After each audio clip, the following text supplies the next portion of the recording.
Okay, let's get started. My name is Jared Solomon. I am the state representative in the 207th. I want to thank you all for being here. So how many people came on the boulevard to get here? And how was that for you? Oh, good. Oh, good. How many people typically enjoy their ride, their drive on Roosevelt Boulevard? One. Well, we got to talk about issues afterwards. But no, I really want to hear in the discussion why. Definitely want to hear why. How many people like to ride a bike on the boulevard?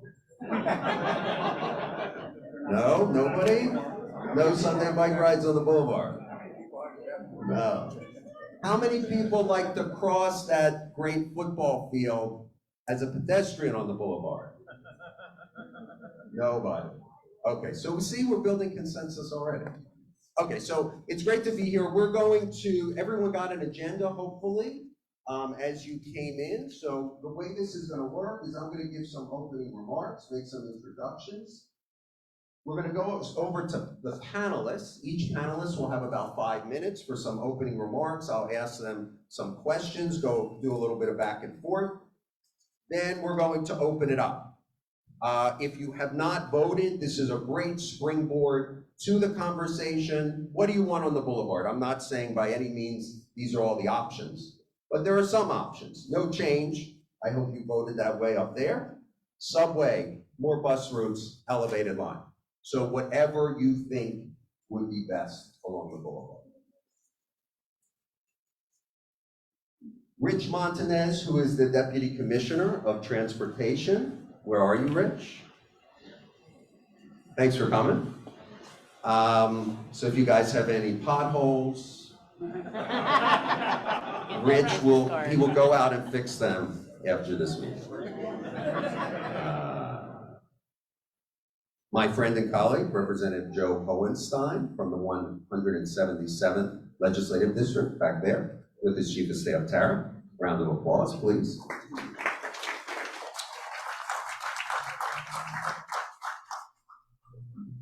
Anthony Bellman, are you here with Congressman Boyle's office today? Okay, great. Congressman Boyle's office, but exciting news that Anthony's gonna be the new representative of the 203rd Legislative District. So big round of applause for Anthony.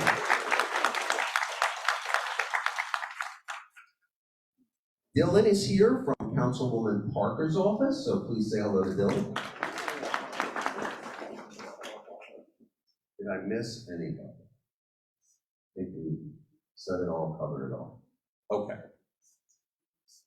I think this is a fitting building to have this meeting because this First Trust building was a big new infrastructure moment in our neighborhood. What was this before Path Building? A bank. What bank? First Trust, right? The iconic First Trust building that welcomed everyone to Castor and Cotman. And then no more First Trust. The bank closed, and this building was dormant and vacant forever. And people said, oh, there's no way that anything's gonna happen at this point. This is just gonna be vacant property. A bunch of us got together, and now look at it. Yeah, absolutely. It is dynamic and vibrant and alive, and the good folks at PATH on the second floor have dedicated the second floor to community use. So they're going to have free legal services, Mighty Writers after-school programs for kids, senior elder law support, and a whole host of other programs. My grandfather always used to say to me, why do I have to go to Center City to get services? And I'm in Northeast Philly. And I think my grandfather was right. And we're doing what he had always told me should be done in the Northeast, right here at Cotman and Castor. So we can think really big in Northeast Philadelphia. And this building is an example of that type of thinking.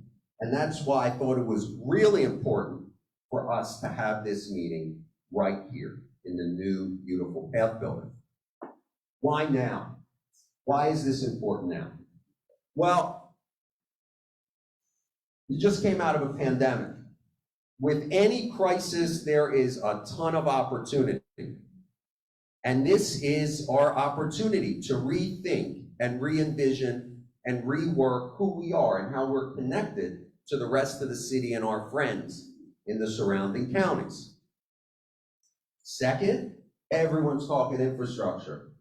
Everyone, at the city, at the state, most importantly at the federal level, everyone's talking infrastructure development. So I think that's a good second reason why this is the prime time. Third, we're making some changes. I know most of you put up your hands that you don't want to drive on the boulevard, walk on the boulevard, be anywhere near the boulevard. But the city and state have done really positive things along the boulevard in terms of speed enforcement, right? Speed enforcement, fatal crashes, fatalities down 50%. In terms of tickets down 93% up and down the boulevard. Traffic enforcement, red light cameras, the direct bus. Those are steps in the right direction. But can we move to that next level, that transformational level? And that's what we're here to discuss today. A bit of history before we shoot it over to our panelists. This is really some down and dirty history, very quick. 1902, we begin thinking about Roosevelt Boulevard. Between 1902 and 1918, this big farmland out here in the Northeast, this untrammeled land, how are we gonna best connect to the rest of the city? So the mayor at the time in 1902 comes up with this idea, as well as many others, of the boulevard. And there are many sections built until 1918, when the boulevard becomes the boulevard, named after Theodore Roosevelt. Phase one, that's sort of the creation of it.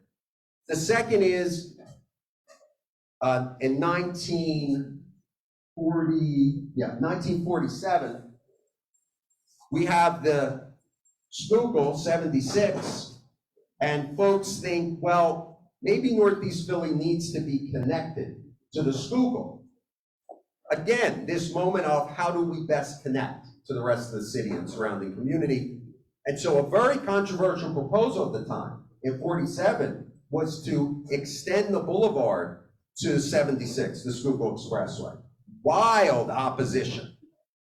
And our famed Ed Bacon comes in and sort of saves the day by bringing people in, by engaging, and is able, as an act of political will and of bringing people together, get that extension done.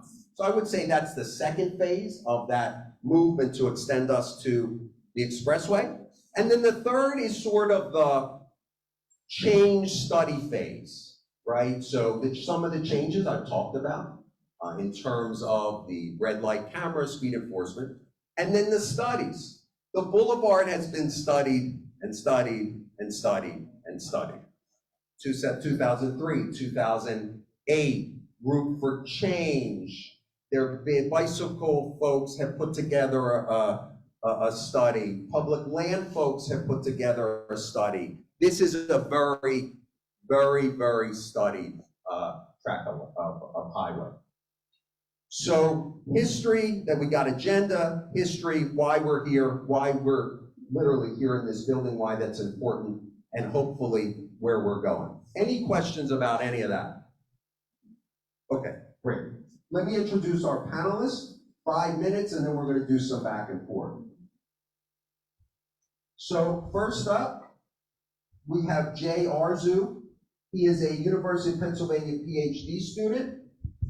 Jay is a graduate of Marist College. He began his PhD in city and regional planning at the University of Pennsylvania's School of Design in fall of 2021. He's the co-founder of the Collective Forum, dedicated to walkable urbanism and community engagement.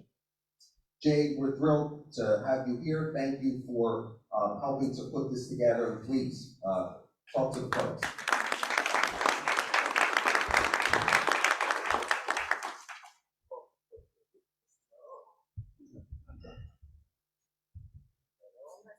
Okay, I think it's on now. Yep. Well, first and foremost, good morning, everybody. Thank you for being here. So can you hear? Okay, good. Okay, so I'd like to state one thing before I begin, and that is that I'm humbled by the amount of people who have come here for this event today. It shows how important this project could be for this community. It shows what we can do to better connect Northeast Philadelphia to the rest of the southeastern Pennsylvania and the greater region. And it shows that people are genuinely interested in where this can go. So just a little bit of the background, what got me here today?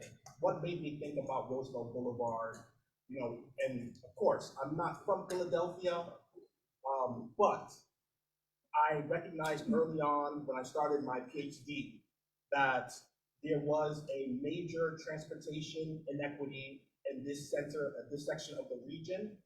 And I recognized that through change, through real community engagement, that together, the Northeast can find a real way to get through and to build something that will transform this region and induce economic growth and really move us to places where we want to go. We want to create jobs here in Northeast Philadelphia, and the opportunity is here, the growth is here, there's space to do it. You know, just a few blocks down, you can see a sea of parking lots that could become an entire downtown. With the potential, with the people power, we can truly get this done. You know, I'm not going to come out and say right now, let's build the subway. I want the community to come out and say, let's build the subway. I recognize that. So I'm gonna pause here and say that thank you for having me. You know, I'm humbled to be here. I'm definitely looking forward to the public comments, and I'm definitely looking forward to some engaging questions that I can answer for you. Thank you.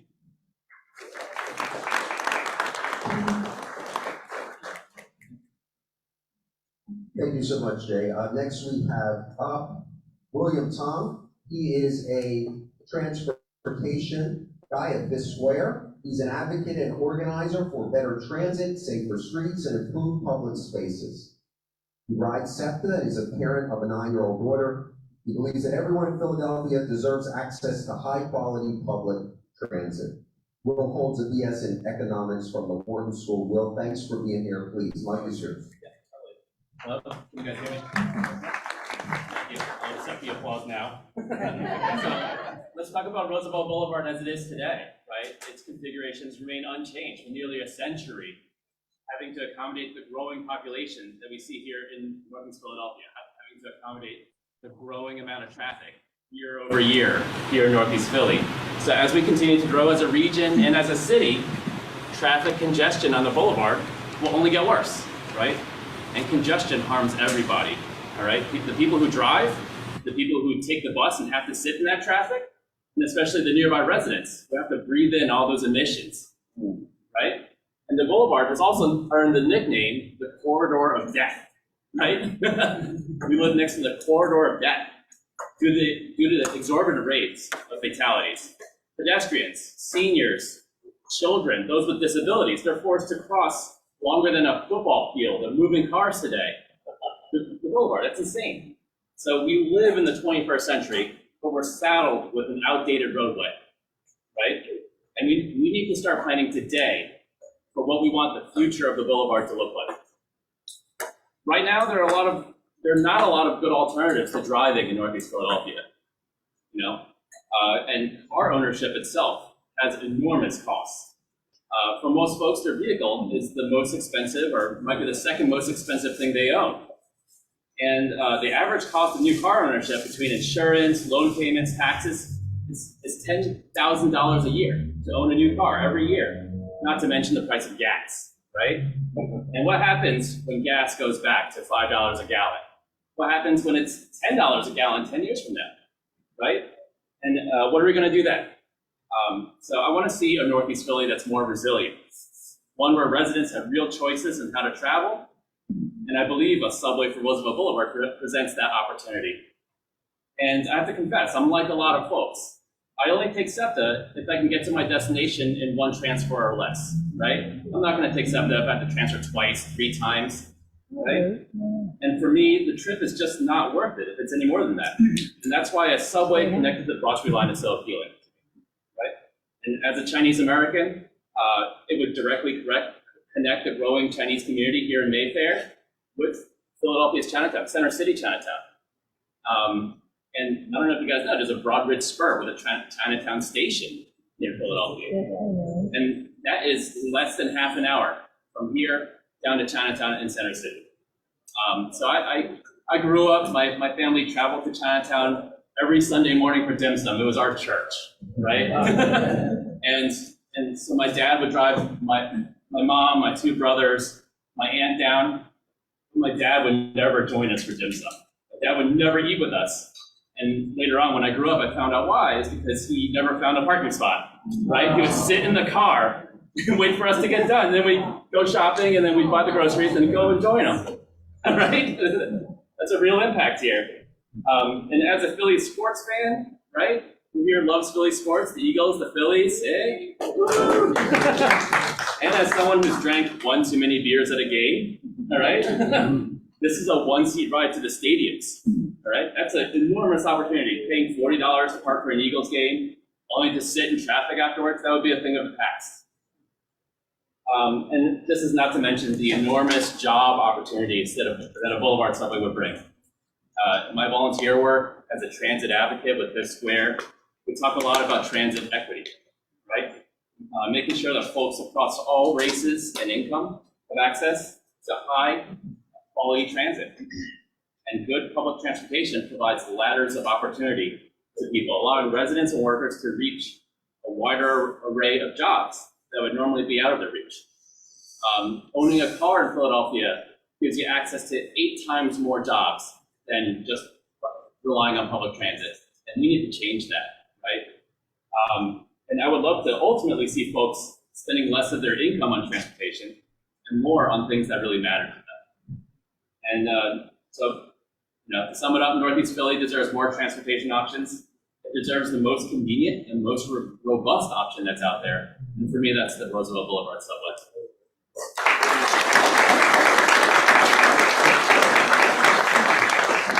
Thank you, William. Next up, Dan Pearson, an editorial writer at the Philadelphia Inquirer. Dan writes at the Inquirer for the opinion team about politics and policy, especially around policing, housing, and transportation. Dan, welcome. The floor is yours. Yeah, thank you. I grew up in Northeast Philadelphia. I grew up in Representative Cohenstein's district, right on Capture Avenue, about a block away from the boulevard. And I spent a lot of my time as a young person in Northeast Philadelphia, like a lot of young people, walking to the library, trying to go to the playground, and the boulevard was a barrier. If something was across the boulevard, even if it was very close, I didn't really use it because it wasn't really available to me as a middle schooler trying to walk to the library because I didn't want to get crushed by a car, and my mom didn't want me to either. So, it really, having that boulevard in Northeast Philadelphia is really a gigantic barrier. And what people don't often realize about Northeast Philadelphia is if you look at it, it would be the 2nd biggest city in Pennsylvania by population, if independent. There's over 400,000 people who live in this section of Philadelphia. That's bigger than Pittsburgh.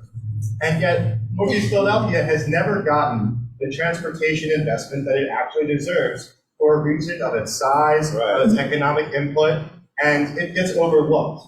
Northeast Philadelphia deserves this subway, and it deserves to have the trip that's going to be the fastest trip to the rest of the city.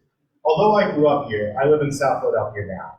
And although I like to walk places and take transit, I drove here because it took me half an hour to drive here. But it would take me an hour and 25 minutes to take the subway to Fern Rock and then take the 70 bus to get here. With the Boulevard extension, that's no longer the case. It would actually take me 30 minutes to take the subway here.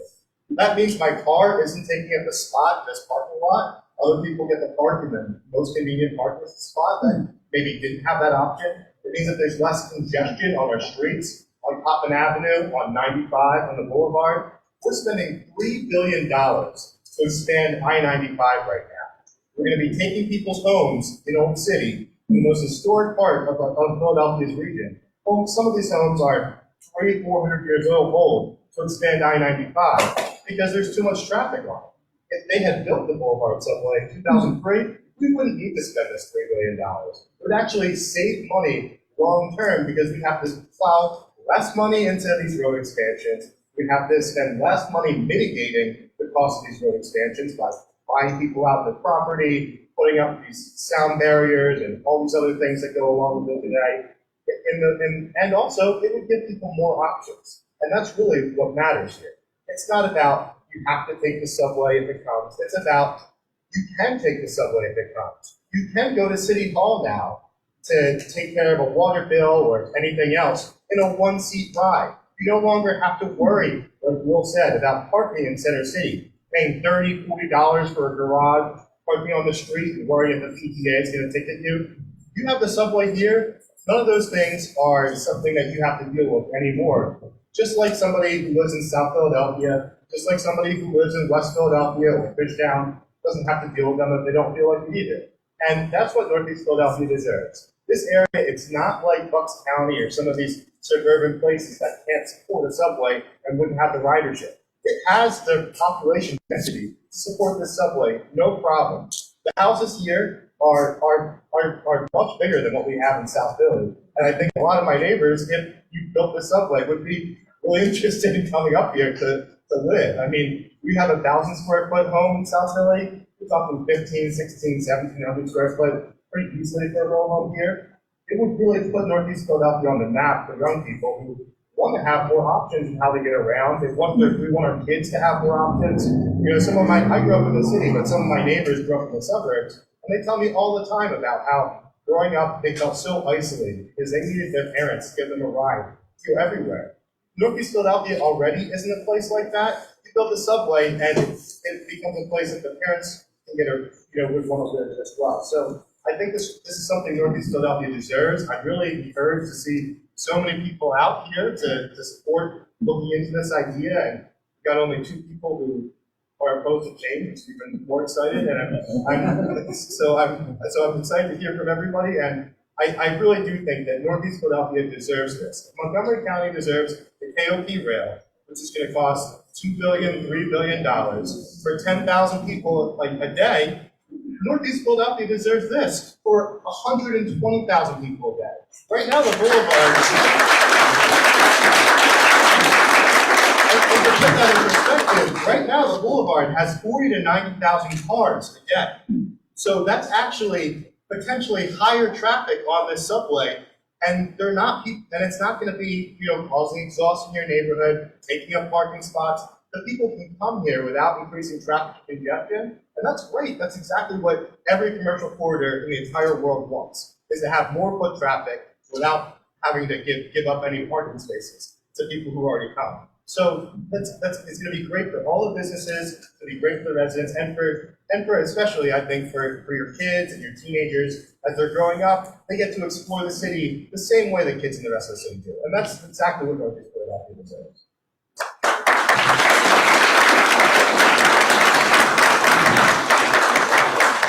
Thank you, Dan. People keep talking about parking issues. We don't have any parking problems in the Northeast.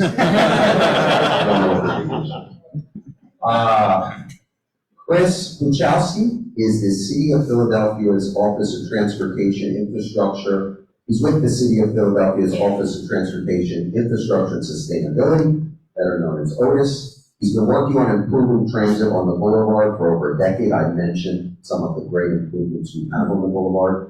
In his previous position at DERPC, he oversaw early planning work on what became the Boulevard Direct Bus. At the city, he worked on the Route for Change program and led the Philadelphia Transit Plan. Chris, we're thrilled to have you here. Please take it away. Great.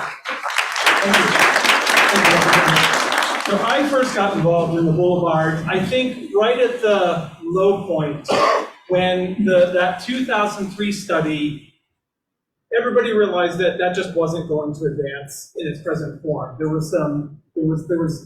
reasons. You can talk about the reasons why, but the professional community realized that this is, dead for now, and we'll see what happens in the future. But we're like, okay, we've got to do something.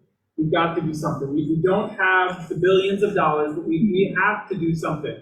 So we said, let's see what we can get done. And then whatever we do to improve the boulevard, to improve transit on the boulevard, will only help make the case in the future for whatever more significant investments come. So we started planning what became the direct bus. We said, if we can put an express bus on there, layer that on top, layer other improvements over time, and really improve transit service. So the direct bus started in 2017 and reduced the travel time by 28%. If you previously went from FTC to the Chamonix Mall, you had to stop 88 times. The direct bus took that down to 8 stops to get from one end of the line to another. And what we saw from the direct bus is that while bus ridership was decreasing throughout the entire city, this was the one area where bus ridership actually increased by 12% because we had better bus service than we had before.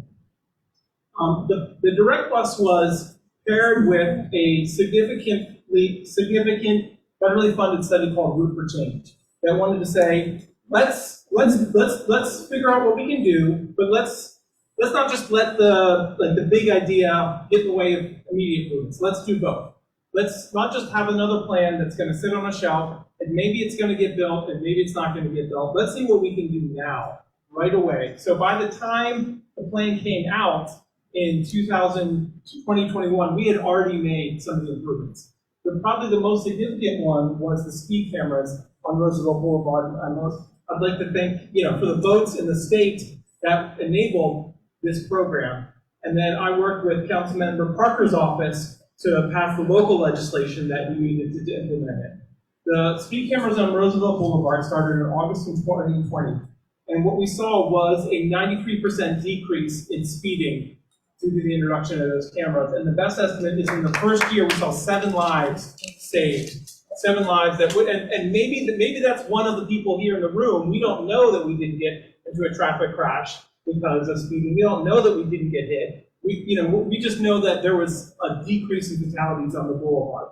But I don't think any of us in the city are content with the progress we've made to date. So we've got a whole slate of 2025 improvements. These are the short-term, call them modest. There's still about $130, $140 million worth of geometric alignments, curb extensions, reducing the crossing distance on the boulevard, together with bus-only lanes for Roosevelt, the current direct bus, and then direct bus B, which will go from Frankfurt Transportation to Wissahickon Transportation Center and offer up a whole new range of transportation options for the residents of Northeast Philly.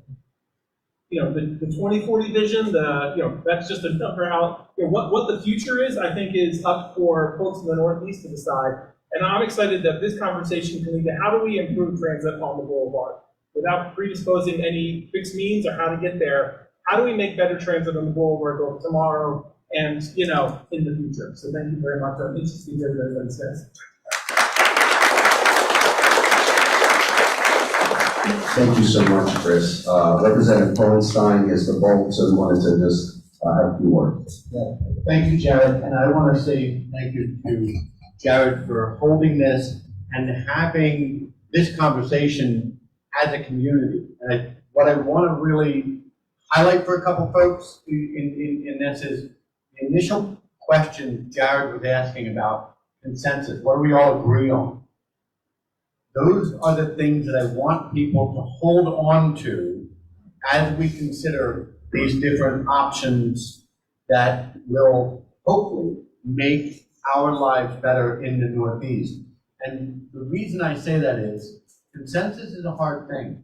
And it's a hard thing to build with people that you are unfamiliar with people who might not look like or talk like you or the people that you've grown up around.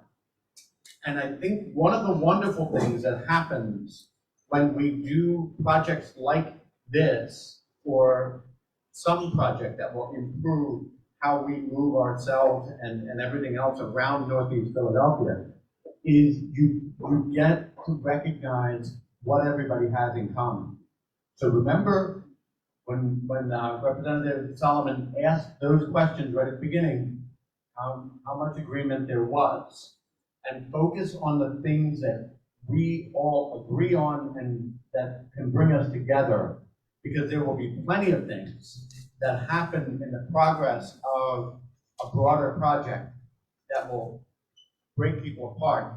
And if I'm looking at this as a policymaker, I sit on the Transportation Committee and on the Environmental Resources Committee in Harrisburg, and the reason I asked to be on those two committees is because I recognize how they're intertwined and connected, and how much we need to change in both areas if we're actually going to continue to survive, not just, in terms of our day-to-day lives, but also the bigger, broader life of the planet.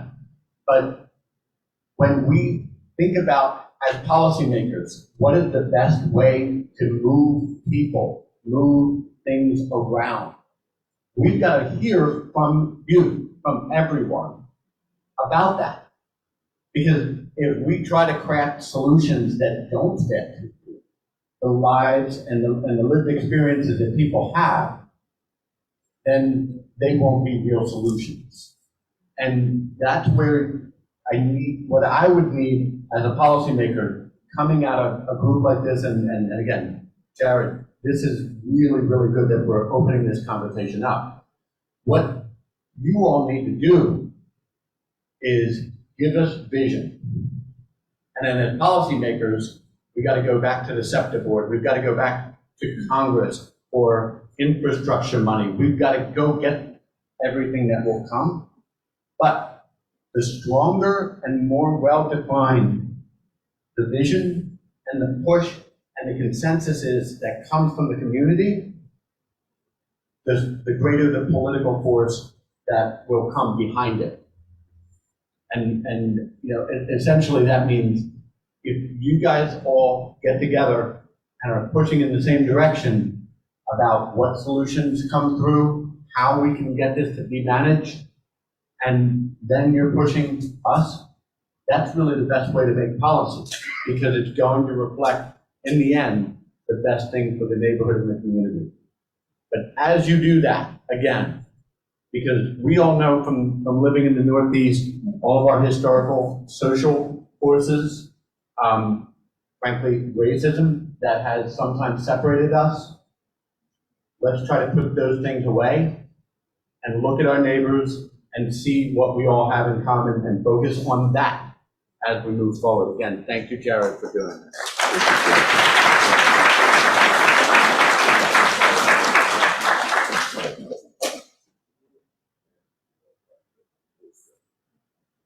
Thanks so much, Joe. So I'm going to have a couple questions, and then we're going to throw it out to everyone. Before we begin the discussion, just some ground rules, right? Anyone, we all want to be. Oh, did you have anything from Pam? Are you good? Sure. Okay. I want to be respectful of everyone's opinion. Listen, open-minded, engaging. Those are the sort of great ground rules. Is everyone okay with those ground rules? You're good? Anything anyone wants to add? Okay. All right. Sorry, I think that there's supposed to be additional session and there's a public meeting, and me and I'm taking place. So I'm aware of it. Something for us here. And I had to start looking up the money. This is a perfect way you enter the discussion. Problems with public transit, but and it's good for guidelines, right? We want to, as people are talking, we want to make sure we get acknowledged, we don't interrupt other speakers, so it's very important that we have a good, really good discussion. Thanks for being here. So I wanted to pose a couple questions to the panel. And Chris, this begins sort of, we talked about small wins, and by the way, this is open to everybody. I just wanted to go through some of the studies we've seen on the boulevard. So we had the 2003 Roosevelt Boulevard Corridor Transportation Investment Study. We had the 2014, the Chamonix Mall Transit Center Evaluation and Concept Plan. We had the 2015 Alternatives Development for Roosevelt Boulevard Transit Enhancement Study. We had the Route for Change study in 2016, and 16 studies sort of, I think, interestingly brought together a lot of the plans, including the Philadelphia 2035 citywide vision plan, and kind of see how it all comes together. What I'm interested in, if you can, of those studies, which proposals that had been studied and recommended have actually been implemented? Yeah. So that 2015 study was the one I was referencing. That has been implemented. The first half has been implemented. Direct bus say that goes from Frankfurt to the Chamonix Mall. That's been implemented. We can take it today. Maybe somebody took it today to get here. I've taken that. And the ribbon cutting was in 2017. That's like, I know 2 years doesn't sound like a long time to start up a new bus service and to make some investments in the public right of way. Unfortunately, that's lightning speed in terms of public investments and changes to the built environment. So that's been implemented. There are 2 or 3 other pieces that have not been on the ground, but they are like ready to bid. The money's all there. The designs are either done or nearly done, and they're on their way. That's the five stations, so 1 on each side, so 10 stops for Direct Bus B. Those are in design. SEPTA has similar on Hunting Park Avenue. Those are in design, about to go to bid. The improvements, the geometric improvements to make it easier to cross at the S-curve at the Boulevard and Adams, those are in design, about to go out to bid. Probably start construction next year. The other 2 pieces are changes to the crossovers. We're going to upgrade 7 of the crossovers, so when you're switching from the inner lanes to the outer lanes, you don't feel like you're putting your life in danger. There's a package of those improvements that are in design now, and that's married with the bus and right turn only lanes on the northern section of the boulevard. Those are in design. Those are fully funded. They're going to be 2024 is the most likely construction date right now. So those are the pieces that either have been finished or that are like well along the design process. They're not just an idea sitting on a shelf somewhere waiting for somebody very intrepid to pick it up and push it forward. Those are moving forward now. The ones that are still need a lot more process are the bus rapid transit or light rail or even possibly subway, the big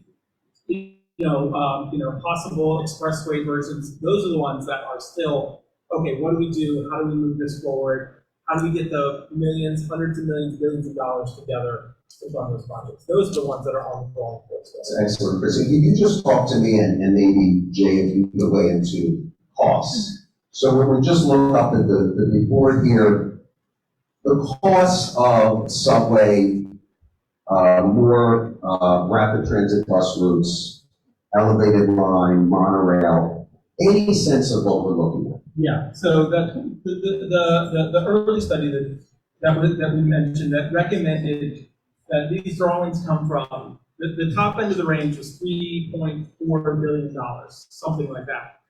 If you escalate that to current dollars, you're building it today, that would be $7 billion, the way transit construction costs have gone up. If you put that to year of expenditure dollars, because even if we wanted, everybody in the entire universe said this is our top priority, we're talking 5 to 10 years to start construction. That adds, that brings, we escalate those dollars because of inflation, which is a thing, especially nowadays, it's $10 billion. So 10 billion, could be a little more, it could be a little less, but $10 billion is the price tag. Let me put that, that's a big number, let me put that in relation to something. SEPTA's current capital budget is $700 million a year. That's for the entire system that they have to spend, $700 million a year. Once $600, this new infrastructure bill put it up another 100.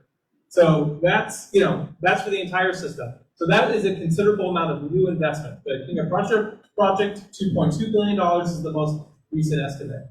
So any significant change will need significant revenue, not only at the federal level, but significant revenue raised at the state and the local level. So I think it's a good investment.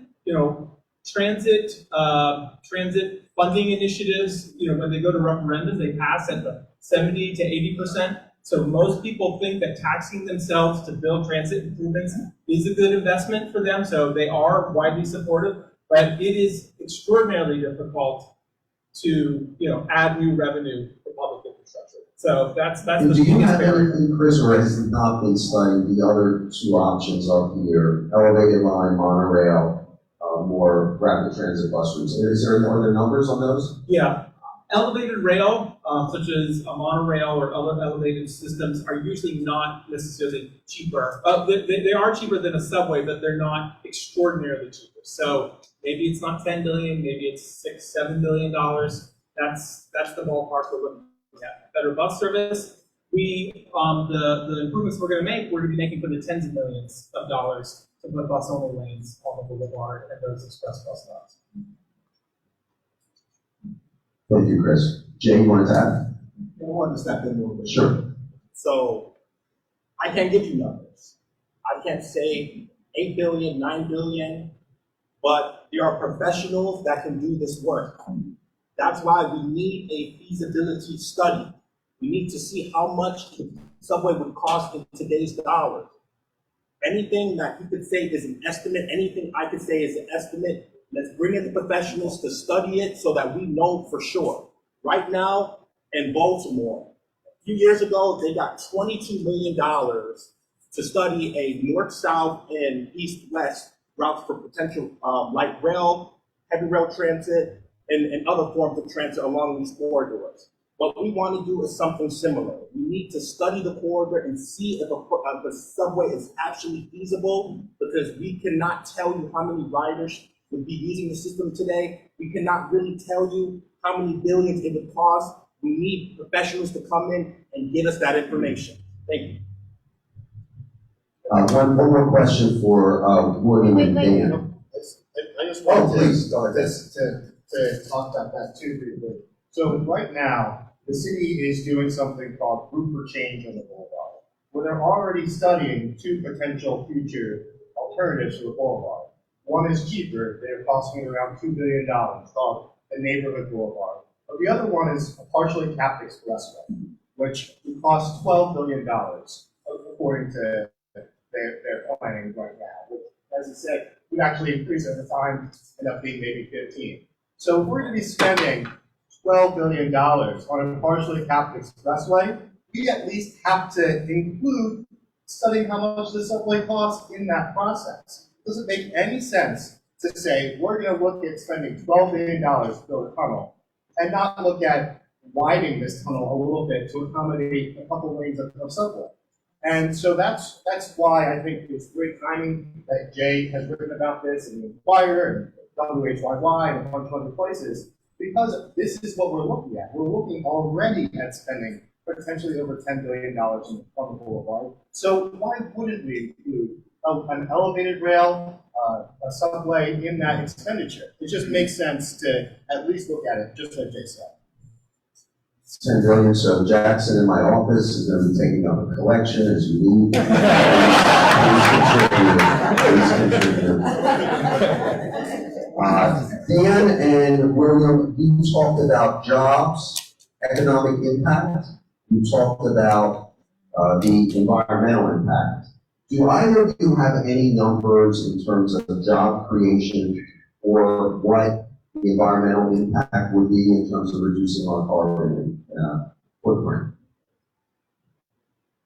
Well, I don't have access to I'm not a planner, right? So I actually work as a firefighter. And I volunteer as a transit advocate at Fifth Square.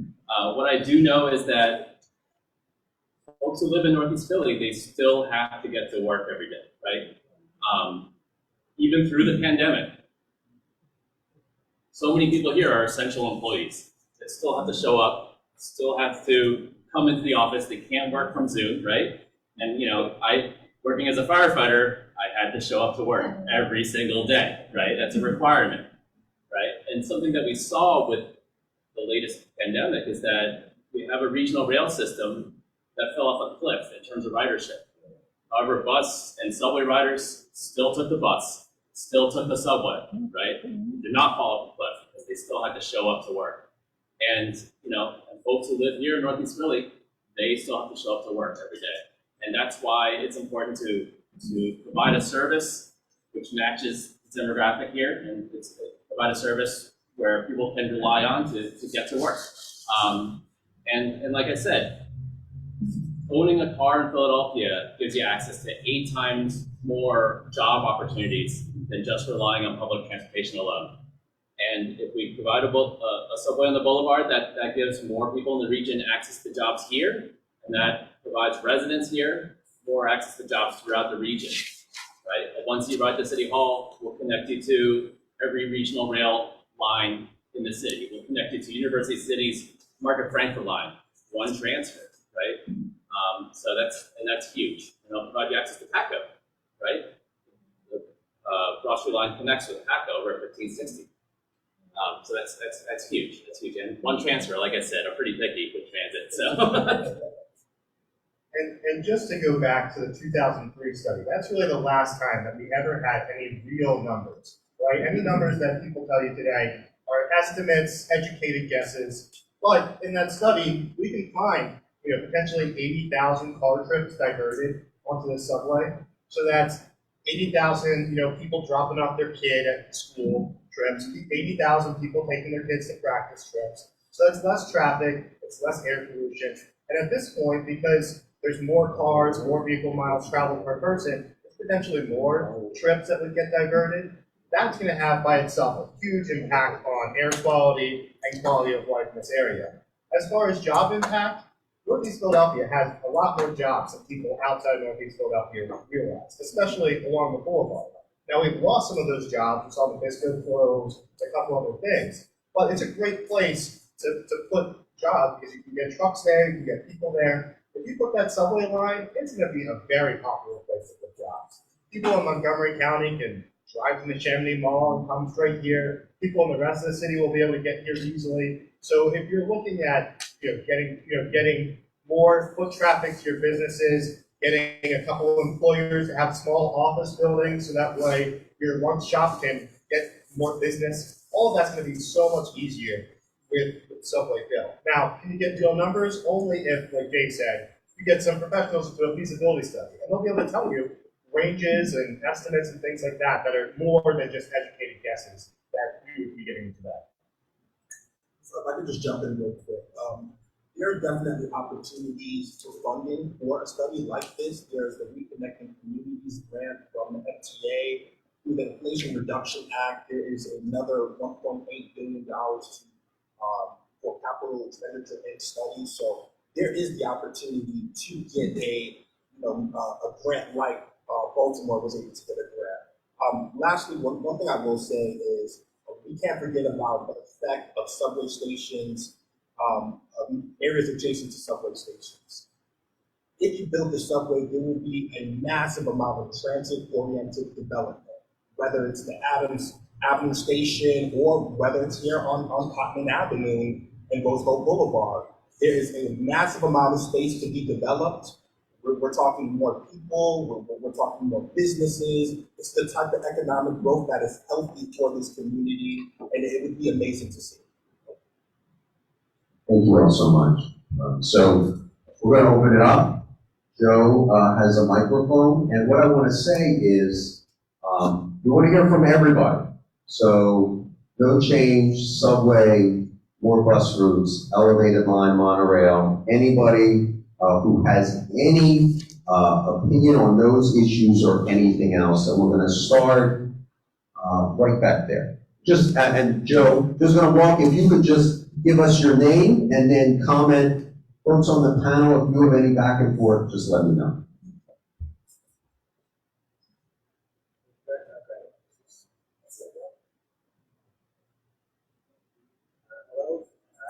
No.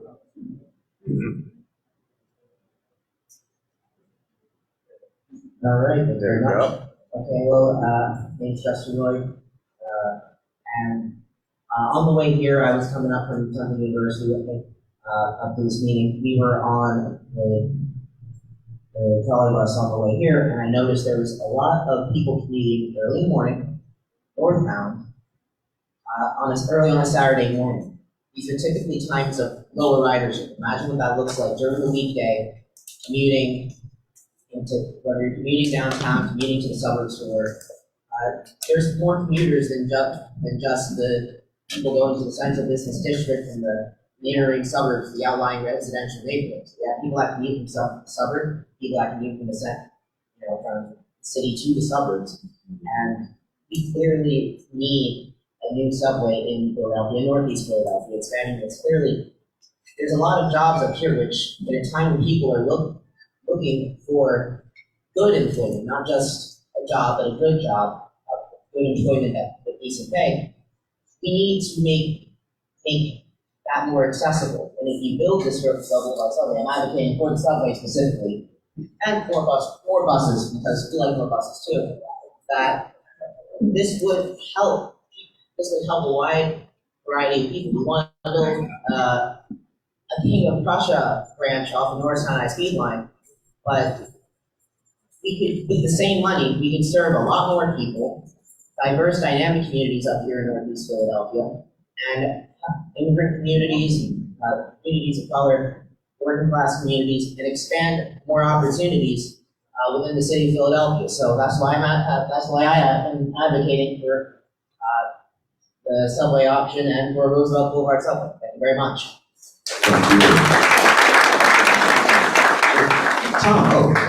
Tom from Rep. Driscoll's office.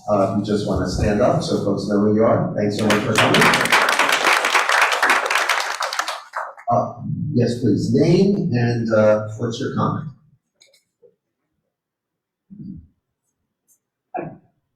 My name's John Malman. I live at Winchester and the Boulevard. I've been there for about 10 years now, so fairly new resident to the Northeast, comparatively, but I've lived in Philadelphia my entire life. So I have a comment and then I guess sort of a question. So if you think about it for a minute, SEPTA is spending $2.5 billion on the King of Prussia extension for a projected ridership of about 9,000 daily riders after 5 years. $2.5 billion for 9,000 riders. So think about this though, SEPTA has 11 bus routes currently that have a daily ridership more than this. And they're spending $2.5 billion on this.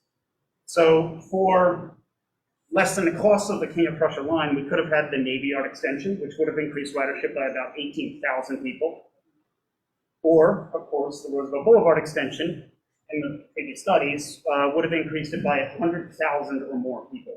That's a tenfold increase that will increase to the King of Prussia line. So part of the reason I believe that it's difficult for us as Philadelphia, because we are still part of Philadelphia, right? We're northeast of Philadelphia, to get change in is the setup of the SEPTA Board of Trustees, which is 11 members, 2 from each county. If you think about that, we have a population of 1.6 million people in Philadelphia. Montgomery County has 500,000. We still have the same amount of voting power than Montgomery County.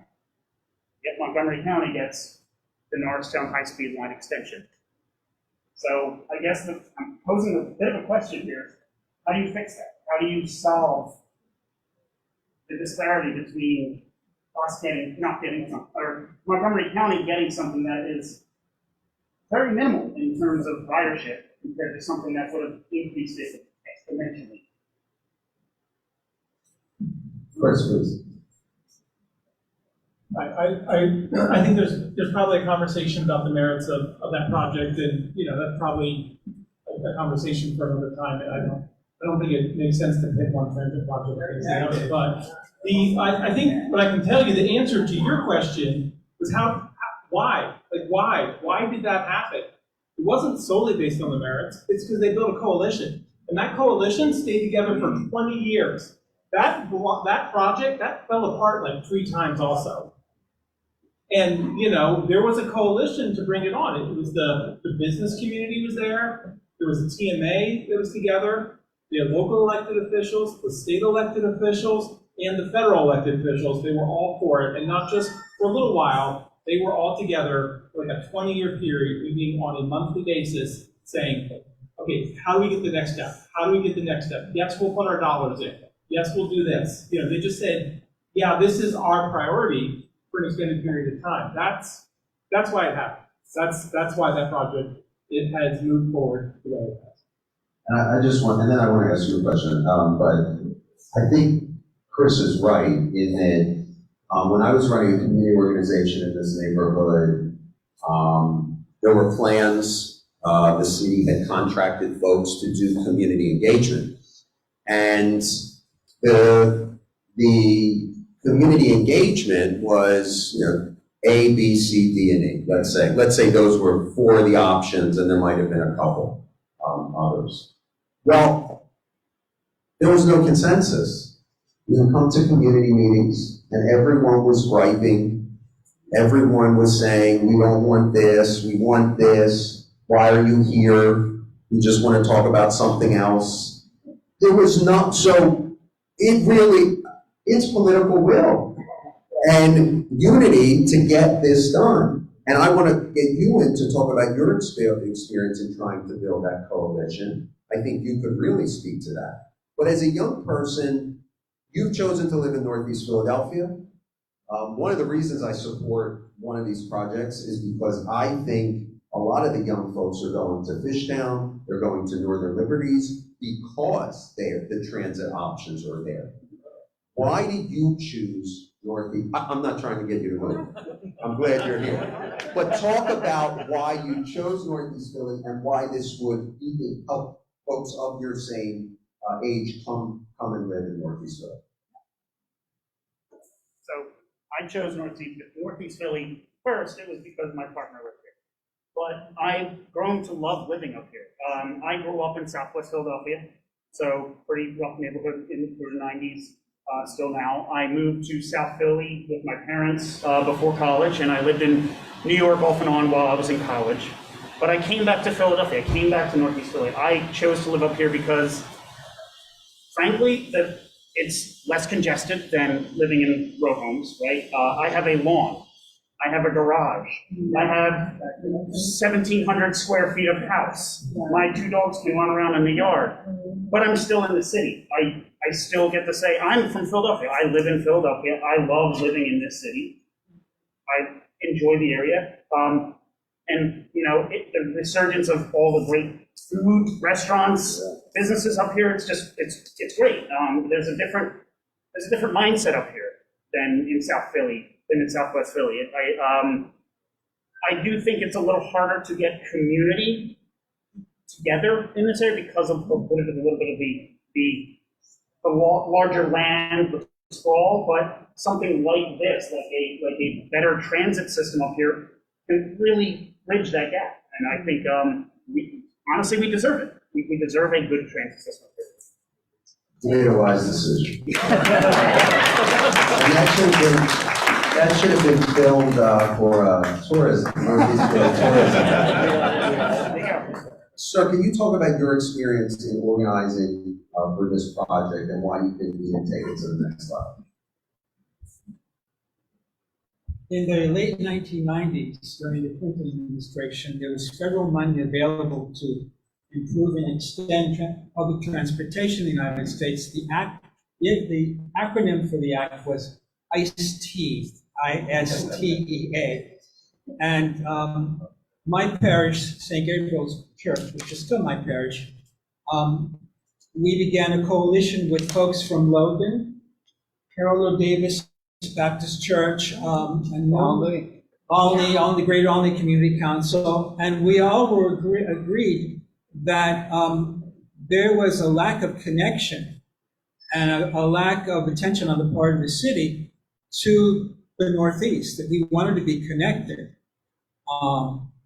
And we lobbied, and in terms of, we talked to people, we did the number of steps to get to where we wanted to go. We completed 2 of them. But there was a lack of consensus on the part of the elected officials. There was some opposition to the extension of Broad Street Subway, and we really needed a stronger coalition to defeat some of that opposition. And coming here today and seeing the support, this is something that we were only able to dream about, because we see forces organizing for this effort, and we see the outreach is very, very professional. And it gives us great hope that this extension will be built to the Broad Street Subway.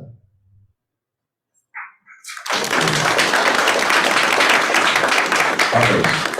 Thank you, Jim.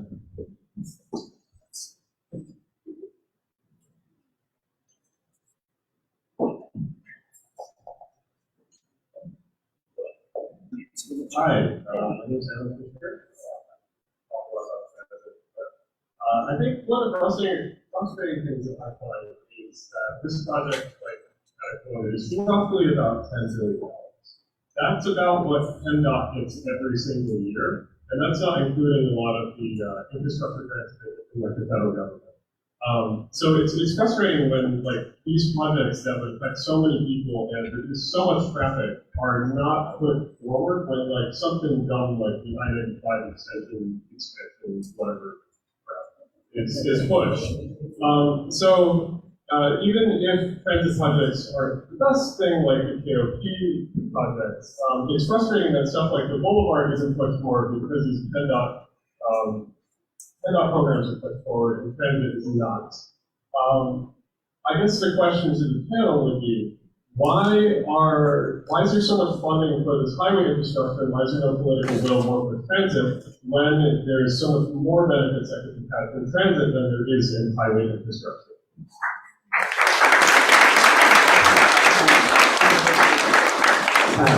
Anyone want to weigh in? So when the last time that they postponed building the Roosevelt Boulevard Subway, they called it the Cadillac option to dismiss it. That's what our regional planning overlords call it, the Cadillac option. That kind of implies that you're paying for a name rather than quality. But that's actually the opposite of the case. I'm very happy with a lot of the stuff that the city's done with the bus routes and the red light cameras, but the impact of that is just so much smaller than the impact of what the subway would be. That's not a Cadillac option. It's comparing the Toyota that you need, the Camry, to get you to work every day, with your own 2 feet or your kid's scooter. And so, as far as why so much money goes to these big projects, it's because there hasn't been advocacy for transit on a sustained level in this country, really, for a really long time. Now there is starting to be. You have groups like this Square that Will's a part of. You have folks like Jay who are getting out of the classroom to start doing community engagement and putting shoe leather. I mean, Jay, I think, met with a couple dozen elected officials on this already. Now that people are doing these things, it's more likely that we'll be able to switch more money from extending a highway in Altoona that sees very little traffic, which is the type of project that PennDOT does all the time. And it's also easy, right? Because there's not that many people that you have to, assuage. That's not going to affect them. It's easy to bring all your equipment out there. Working on the boulevard is going to be harder for that. It's going to be a more difficult project in terms of the contractors and everybody else trying to make it work. So as far as they're concerned, they'd rather do easy things in the middle of nowhere that don't affect that many people, than spending billions and billions of dollars to increase the capacity of a road that's at 30% capacity right now. That's going to, by the way, cost them more and more in maintenance because more lanes, more concrete that you have to maintain. So they do these projects because it's easy and because nobody's out there telling them, hey, we don't want you to waste money on this. We want you to invest in our communities with transit that serves communities that already exist, that struggle with congestion and air quality, that can support the subway system. So it's really the advocacy that's not there. And as the advocacy gets stronger, you're going to see more and more money towards these projects.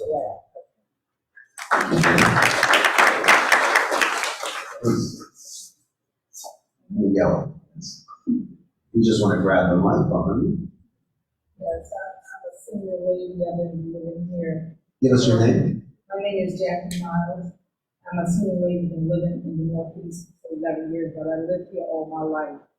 And I know from past history, when during the 70s, when there was some racial disparities, Northeast was trying to consider a sundown town.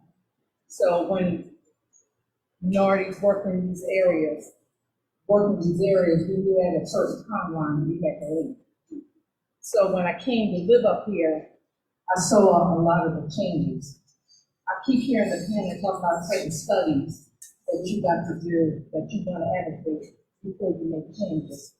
Who, the people that you want to do the studies, or are the people that's going to do the studies, are they going to be Philadelphians? Is this an outside panel of people that you want to bring in from another region? How are they going to do the studies? Will they communicate with the people individually? Do we fill out some surveys so we can be a part of it? Or are they just going to walk around and look and see?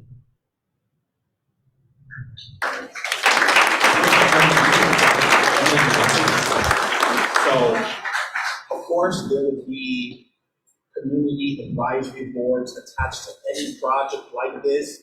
It would be a thorough community engagement process to see what the community wants to do. This wouldn't be a one-size-fits-all kind of project at all. That's not what the Northeast community would want. I would imagine they want something that is unique for them so that they can get the subway built. So to answer your question, ma'am, no, this wouldn't be a slap on the wrist kind of thing where they just come in, okay, we spoke to 5 people, we're out of here. No, we want to continue to work with people like yourself and community members in Northeast and policymakers and to come to a consensus and to move forward from there. It wouldn't be like that at all.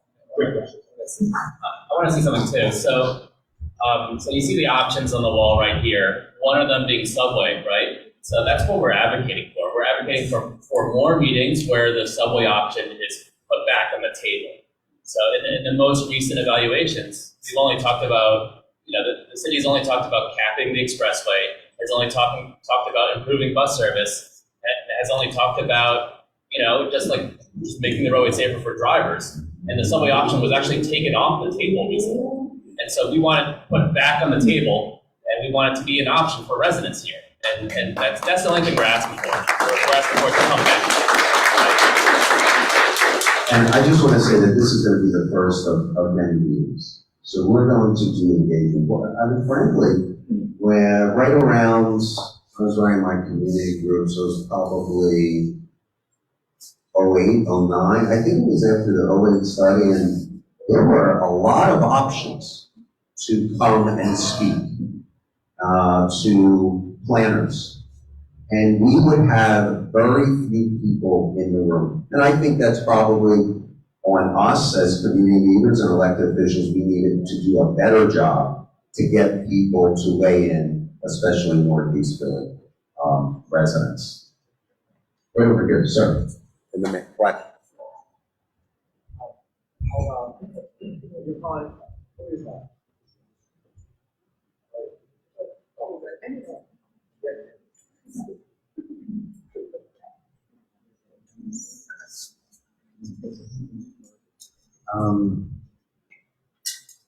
This Your is, name?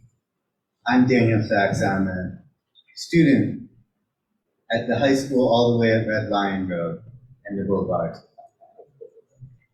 For the whole entire last school year, we have been packed into buses at the end of the day. The last 3 days of school, the buses didn't even show up.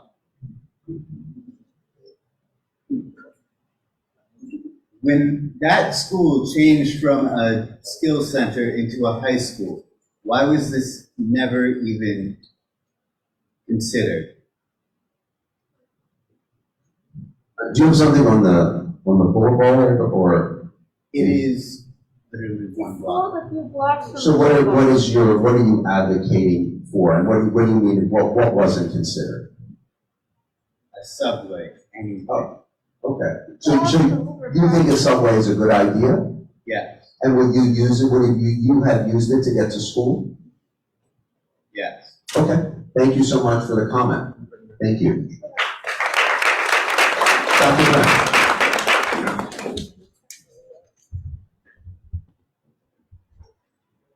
I'd like to speak to you as a poster child of someone who's benefited from a subway system in New York City. I was born in a housing project, raised by a single mother, and it was through public transportation, the Lexington Avenue subway line, that I was able to go to junior high, actually elementary school, the bus there.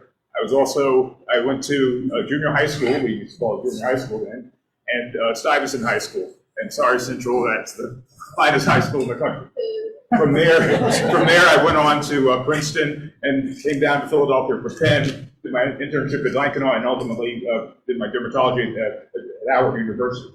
I have three issues. One would be the racial equity concern. The second would be the criminality issue with public transportation. And the third would be the economic externalities. So for the racial equity issue, for me, it was a game changer, because it meant for a black kid in a housing project who started out with low prospects potentially of making it, I've done all right. And the other issue is the issue of criminality. I was robbed in the subway system in New York City. And that brings into the issue of I would call it civil issues, civil equity, in the sense that we have the ability to monitor everyone here. We see that in China. But there's also the concern of our civil rights. So the issue of dealing with crime could probably drastically increase public transportation, but we have to deal with the concern of profiling and issues there. The third concern would be one of economic externalities. There are vast parts of the country which get great largesse from the government, but because they have the political power. Well, this would also be an employment type of benefit for this area. The people who are in the inner cities who can work on these projects, and also who can then have their kids move up the economic ladder. So there's that externality. There's also the externality of as you've mentioned, of bringing businesses to the area. So there are these. So when we talk about 10, 15, $20 billion, let's also look at how that brings money back into the northeast part of the country, as well as the northeast. So if you could speak to those issues. Thank you. Panel on crime, equity, Dr. Brown brought up a whole host of issues. Of course, yeah, and one thing we're seeing is that there's a strong correlation between unemployment and crime. And the thing is, like, giving more folks access to jobs, right? And this would be a catalyst for that. And you see that with New York City nowadays. Have you gone to New York City recently? It's one of the safest cities in America. It's also a city with the most expansive subway network in our country. So linking the subway with crime, it's not a one-for-one correlation, right? And a lot of it is just giving folks the opportunity to get to access education, to access job opportunities, and to give folks who don't own a car just a way up. So a third of Philadelphia households don't own a motor vehicle, right? That's an enormous percentage of folks. And that number goes up as you talk more about low-income communities, as you talk more about black and brown communities. It's close to 40% of Philadelphia households, black Philadelphia households, who don't own a motor vehicle. And in order to provide folks good access to education and jobs, we need to have a good public transit system. Anyone else on the panel want to weigh in? Okay. Dr. Brown, thank you. He's a dermatologist on Rising Sun Avenue, so if you have any rashes, sir. I'm another doctor. Okay, Dr. Brown, I'm a physician, retired physician activist, I call myself. My name is Rick Lippin. Very nice to meet you, and nice to meet everyone here. This is going to happen because it's inevitable. in my opinion. So it will happen. So I want you to be optimistic about this. I grew up in Seton Boulevard in Feltonville. I went to Temple Medical School, Doc. I love Philadelphia. I want to see this happen, and it will happen. But today I am representing a group that some of you have been on Zoom calls with us. Jay has, I think Representative has, and Representative Hohenstein has, and that's the National Infrastructure Bank. It's a public bank. It's a nonprofit bank that is a $5 trillion nationwide project that has a lot of money allocated to Philadelphia, including mass transit. I happen to believe, Doc, that when people say to me, what is your healthcare plan, Rick Lippin? And my answer to them is, good jobs is my healthcare plan. Because good jobs is intimately tied to human health, and we all intuitively know that. And this project not only will help people get away from their addiction to automobiles and give transportation to people who don't have automobiles, it will also provide a lot of jobs for this area. So I brought along some flyers from the National Infrastructure Bank. If anyone wants to talk to me about it after the meeting, I have some flyers. What's in it for Pennsylvania? What's in it? They're very much behind this Roosevelt Boulevard project. They know about it.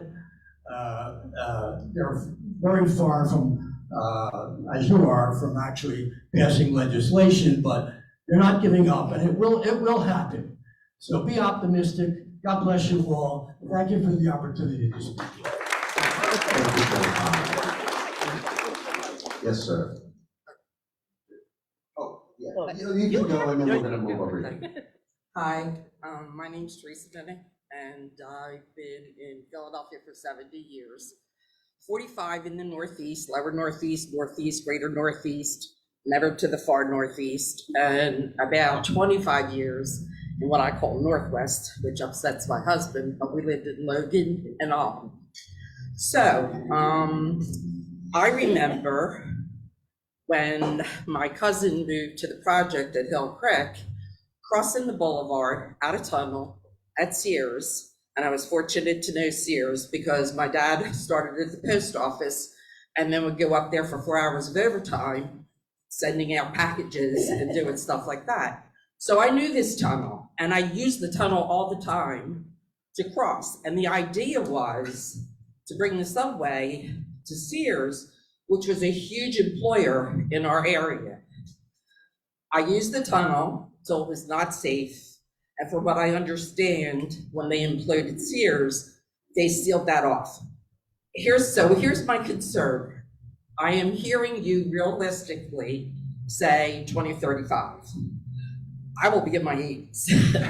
That's fine, because I will use it. But we're talking the possibility of 2-3 administrations.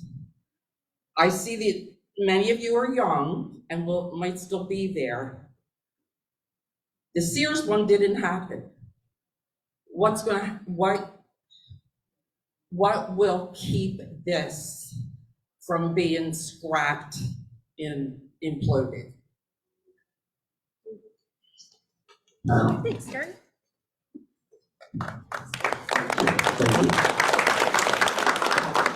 That was also a great question. And the way I think about it is, we are in a purple state, and God willing, if we're able to get this project shovel ready, I don't think any politician, Democratic or Republican, is going to want to mess with us.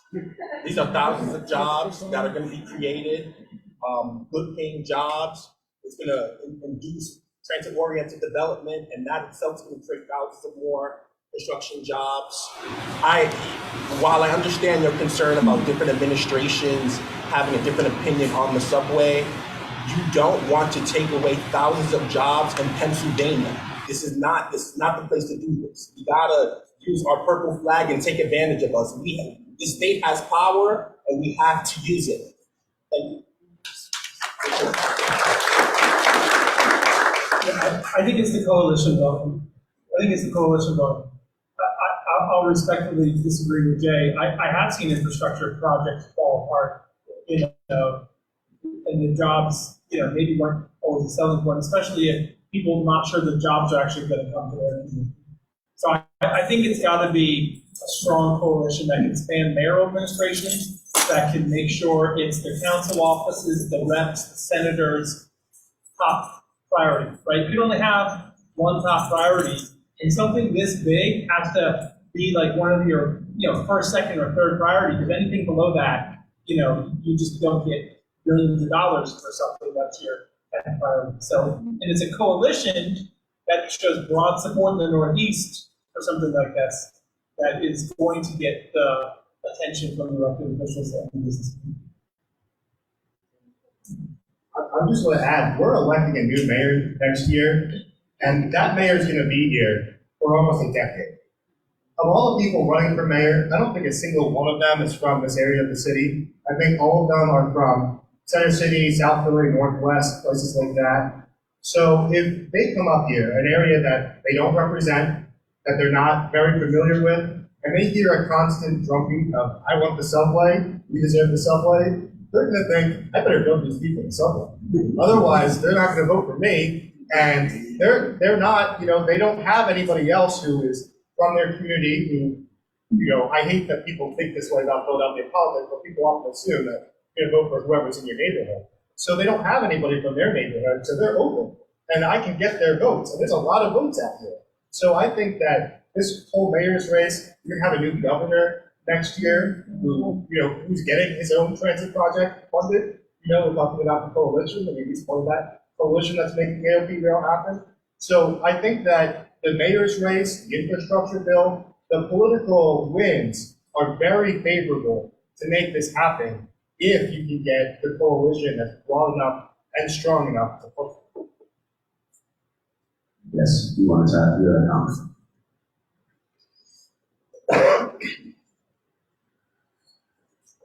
Good morning. My name is Arzu. I came down here from Van Salem for this meeting because I'm really excited about the possibility of doing the subway on Roosevelt Boulevard. I think we're all here, or at least the vast majority of us are here because we already know about the benefits that public transit, particularly the subway, will do to this area. So I won't harp on that too much. We already know how great all the potential benefits of it, especially working class people, historically disenfranchised communities, and all the rest. And being from Van Salem, being living within walking distance of the Shandy Mall, part of this proposal that I'm particularly excited about is the potential of a station at Shandy Mall, which would be fantastic for especially at least me and my family, who we go to Center City for a lot of things, but as opposed to my dad taking the regional rail to work every day, it could be this now. So that potential really excites me. However, I'm also curious as to first of all what that a development of the station there would look like, because the Shandy Mall, we all know it's pretty decrepit. It's just a bunch of big parking spaces, not very a lot of just car dependent infrastructure around it. There's not a lot of great things there. So I think that there's a lot of potential for transit-oriented development in and around the potential Shandy Mall station, maybe even potentially closing the mall down and raising affordable housing in its place. There's that aspect I'm curious about, and also because it is such a hub for other buses and stuff that a lot of people in Midtown usually utilize, especially people of color who live around, who live in Van Salem, and marginalized people and low-income people, because those structural problems don't stop as soon as you cross the border from Philly. So how exactly would the what can you potential details could you give about the implementation of that, and how do you plan to make that, the implementation of the station at the Shandy Mall really work for everyone there, and try to work with, because I know the Van Salem government would also have to, have a say in all that. And the Ben Salem local government is dull, to say the least, not very good. What potential details could you give about, developments in terms of that? Taking a shot at Ben Salem. I think, and then also, Chris, if you could weigh in maybe on the 2014 study. I don't know what's been implemented on that, if anything. Yeah, go ahead, Jay. Okay, so first and foremost, all this would have to be a part of the feasibility study. Sorry about that. Okay, of course, it would have to be a part of a feasibility study to of course, figure out where a station would be placed. But once we, God willing, if we get past that threshold, and we get this on the FTA's CIG program, there's other grants that we could apply to. For example, there's an FTA grant to study transit-oriented development. The BART BTA Silicon Valley Phase 2 project is able to secure money for a TOD study. I also think that the Second Avenue Subway Phase 2 also was able to secure these funds. So with a project as big as building the Roosevelt Boulevard Subway, we would definitely be able to apply for these TOD grant funding so that we could better study how to maximize transit-oriented development potential on the corridor. So the 2003 study stopped at the city line, right? It didn't go to Bucks County. There's probably a lot of political reasons why it didn't go. We saw when we did that 2015 study is that there's a huge destination there, and people are traveling already on the 14th for work. That's a great end of line location. I think to your question though, I mean, it's really up to the residents of that area and the political leaders and then the county whether they really want to put in the muscle to make sure it comes to Bucks County and then to come up with a vision for the areas. I don't think it's up for me to figure out or try to tell people in Bucks County what Champaign Mall should look like in the future. But I think that would be agreement. Jay, that's part of the study. It's like, hey, let's do we want to reimagine this area and how? Just to also mention, I spoke to the Bucks County Planning Commissioner, and we'll continue having conversations with them. So this is not something new to him. So thank you for all you do.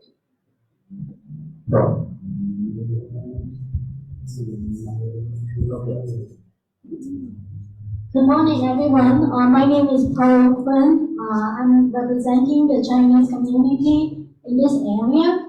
I'm a president of the Northern Philadelphia Chinese Association. I'm really grateful that Jared brings this matter so many people get attention on this. In fact, in May, I'm helping my community to do a survey, and we collect opinion about how do people feel about the transportation from Chinatown directly to the Northeast. And everyone liked it. And I got some feedback, like we got 116 people participate in the survey. We do it by Google Form, and the outcome was presented to SETA. In any case, my community, many people don't speak English. And for the elderly and the kids have to go to Chinatown to get service and go to school, it's really difficult. And they don't speak the language. They can, when hopping from transfer bus to train and then several transfer, it's very difficult for them. And with the recent pandemic, the subway is not safe for our community anymore.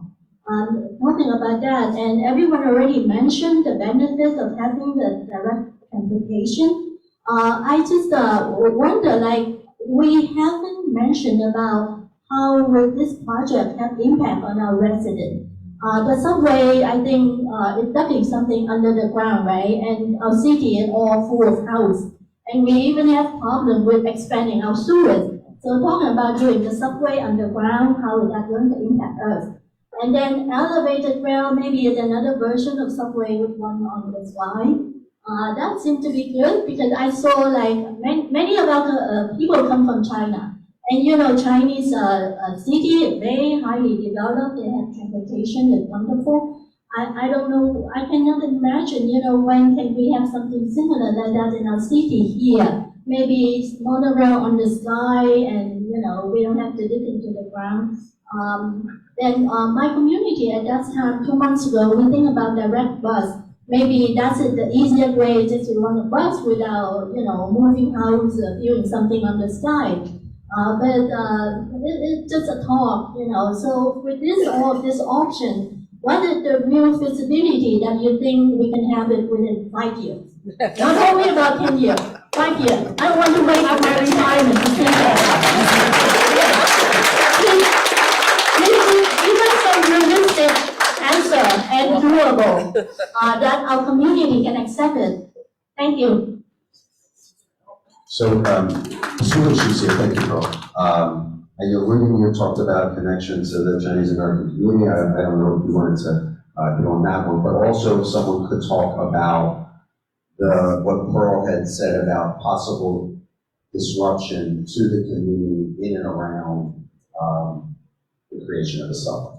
Right. So when we talk about safety on the subway, you guys hear me? We talk about safety on the subway. No? Out of battery. Hello? You guys hear me? Right. When we talk about safety in the subway, one of the greatest factors affecting safety is ridership, right? The one thing we saw is that the higher the ridership a subway line has, the safer it is. The more folks are out there watching for each other, right? And especially if we have a direct line from here connecting to Center City, Chinatown, there's going to be a lot of Chinese folks taking it. And Chinese folks look out for each other. We share a language, we share a culture, and that would just add to the safety. So when talking about what's going to happen in 5 years, I can tell you for sure subway's not going to happen in 5 years, 100% certainty. There are plans to improve bus service. The mic. It's dying. So there are plans to improve bus service, and I will tell you, something like the subway here in Roosevelt Boulevard. Roosevelt Boulevard is an enormous expanse, right? The width is greater than a football field. Building a subway line there would not disrupt, houses because of the expanse of it. We're not talking about tunneling underneath buildings or anything. There's a roadway right there, and a lot of it can be accomplished with cut and cover. Jay can talk better about that. So just to go back to the 2003 study, the majority of the subway would have been built cut and cover in the center median. So in doing that, there probably wouldn't have been as much impact to the road or taking away traffic lanes. So it would have been, we have to, of course, have a feasibility study to see if that's really possible. But if we're using the center lane of Roosevelt Boulevard to construct the majority of the subway, it wouldn't be as disruptive as it is. And Pearl, you brought up a monorail, just to throw that in the mix. I think Disney, George Jetson, big, clean, bold, crisp, and quiet, less expensive, less disruptive, modern, just throwing it all out. One beam, right? And monorails don't do great with a lot of grade, a lot of curves, but in this case, we got one shot from Bucks County right into Center City. Check out videos of monorails besides Disney, Korea, Germany, Australia, Seattle. Just take a look, see what you all think. Racial divisions. That was funny. How motion for? Hold on, let's get the mic. One of my favorite poems has a couplet in it. Time, the sword of limited wide. If the subway had been built, I would have been here a lot earlier since I live north of Southampton Road. I am chairman of the Northeast Transportation Action Council. In 1960, we proposed a mass transportation plan for all of the Northeast, which included the subway, which was originally thought of in 1913. So when you talk about 5 years, forget about it. You mentioned Chinatown. This is a different topic. I hope it's not destroyed by a football field. I said that we prepared a complete plan for Northeast transportation in 1960. It included organizations, over 40 civic, church, and synagogue organizations in the Northeast who were for it. I participated in 3 studies with the Philadelphia Organization Planning Commission. All of those studies came up with wonderful covered booklets, which are probably sitting someplace in your library. Nothing else. The closest we got is I met with the head of the then federal agency, who said one of our plans was so good that he would fund 80% of it if the city were to present a proposal for the plan. They never did. But we did get one mayor to decide to at least move the service lines under the ground from Broad Street to Adams Avenue. They also built, and someone mentioned it, a station and a stairwell. It was to conserve Sears Roebuck, which had at the time the largest distribution plant in the entire country. That station and Sears is gone. What has happened because the system wasn't built is a massive increase in automobile traffic. So much that we are now building at tremendous expense an extension of 95, and Roosevelt Boulevard is now allegedly at 45 miles an hour, which is causing traffic to be even worse. Had this all been done, as I said, in limited time, we'd be way ahead. Should we build now? I'm not sure. I don't know what's involved, because it's the details. It's not what we want, it's the details of what would happen. Could we do cut and cover? Of course that's what we want. But would that take out, for the time of construction, 2 lanes of Roosevelt Boulevard traffic while the construction's being done? Will people deal with that? Is there a way around it? Should we consider perhaps maybe as an interim or permanent, I don't know which, a trolley car running up the meters with the Roosevelt Boulevard? There's a lot that can be done. But as I said, we need to move in limited time to get something done, because otherwise it's all going to be destroyed.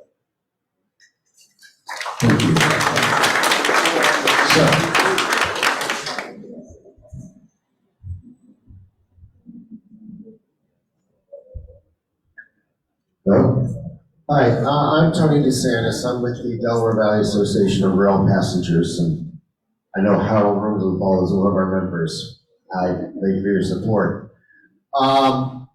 The curious thing is that it jogged my memory because I was an intern with the city of Philadelphia in the 70s. And in the 70s, the 60s to 70s, the city of Philadelphia actually had proposed, remember, the Northeast Freeway? Does anybody remember the Northeast Freeway? The city was going to build the subway extension in the center of that freeway.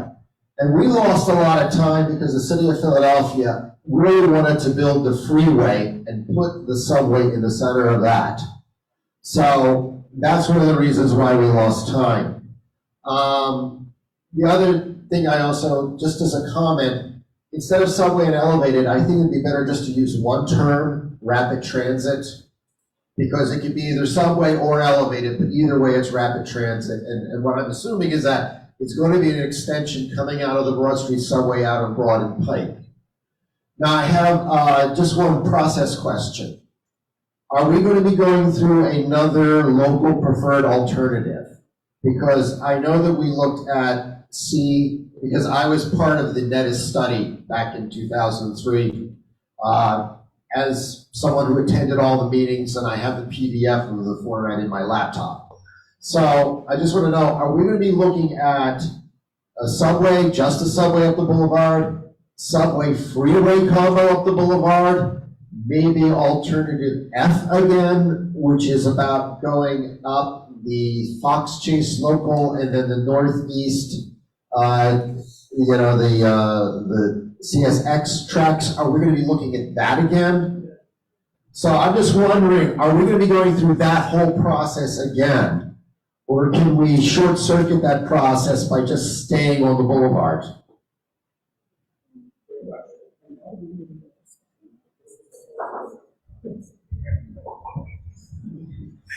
This one works, cool. Okay, great question. Unfortunately, as much as it would be great to expedite this project as much as possible, and of course you should ask your elected officials to expedite the project as fast as possible. To obtain federal funding, we would have to study multiple transit modes and probably multiple corridors again. So this will be a process, of course, but at the end, there is light at the end of the tunnel if we unify as a community and say that on the side.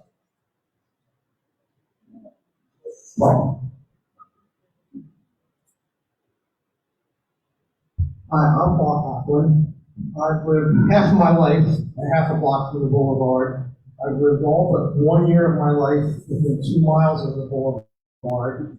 I've driven probably 200,000 miles on it and crossed it about 5,000 times, and I'm still in one piece. This grassroots movement is one piece of a coalition that we need to have to get this done. We talked about working with the local politicians. You also need to engage the Northeast Chamber of Commerce, the trade unions that are headquartered in the Northeast, the larger employers in the Northeast. Leonardo Helicopters, which is the largest employer in Northeast Philly, is right now building themselves a third parking lot because they've run out of space. We need to engage everybody in the community, including Tom Aaron back there, the publisher of the Northeast Times, who went to elementary school on the boulevard. So this is a first meeting, but you have to start engaging all of the interested parties. Future meetings need to have elected officials attending also. Let's see, we're going to have to do to get this done. Maybe the mayor after the next mayor will be spelled out here.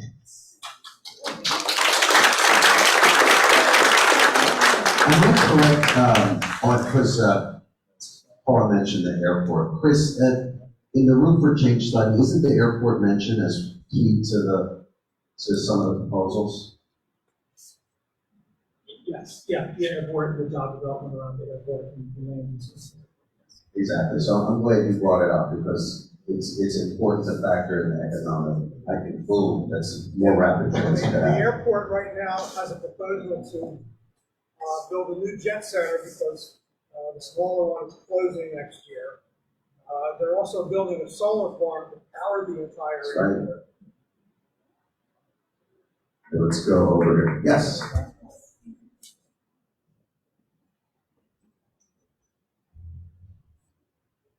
Hi, my name is Tom Sivanenko. I was born and raised in Northeast Philadelphia. Most of my core memories growing up are, trying to get to Center City, crossing a 12-lane Roosevelt Boulevard. It really sucked, but it, created this interest in transit for me. It created a lot of independence for myself, and I think a lot of young people would choose to stay in Northeast Philadelphia if they had the option to live without a car, live without that extra expense. Like Dan, I also made the move to South Philly. It just made more sense. But I think the political will is here. I think the people are very excited about the prospect of a Roosevelt Boulevard Subway, and it's excited to work on it, all of you. Thank you. Yes.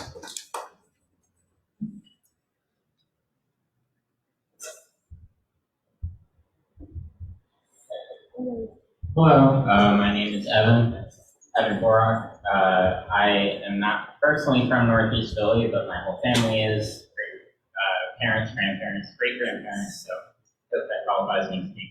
And I came up here from Temple on the bus in the L, and I come to visit Northeast Philly fairly often. Friends, there's obviously new stuff opening. I know the golf place just opened. My girlfriend recently took me to the Skateplex for my birthday a few months ago.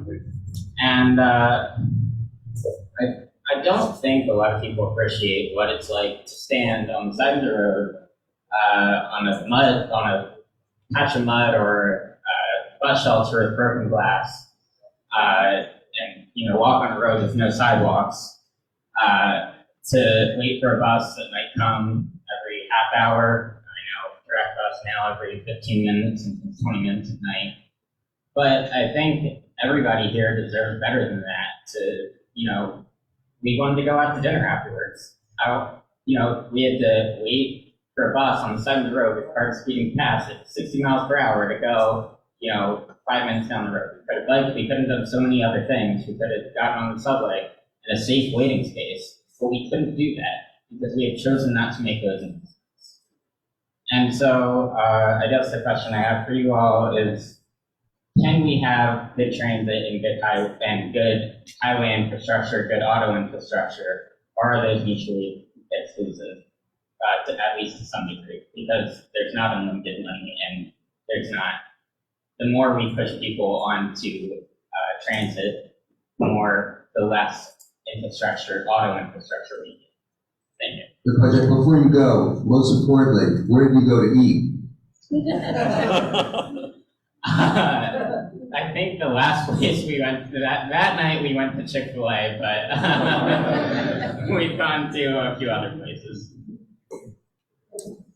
Guys, answer the question. Yeah, I don't think they're completely mutually exclusive, to your point. I mean, there is a trade-off, though. And the more you make it super easy to drive, the less you take away from transit. So there is a reduced demand effect. It's even with transit projects, the people you bring off that creates more space for automobiles. But I do think we can improve the rate. We did get $1 million to improve local bus stops in the last round, state grant round for ACE. And I would just add that if you have a city that's pretty easy to get around on transit that looks like Northeast Philadelphia, it's actually really easy to drive a place like that. My wife and I were lucky enough to go up to Montreal a few summers ago.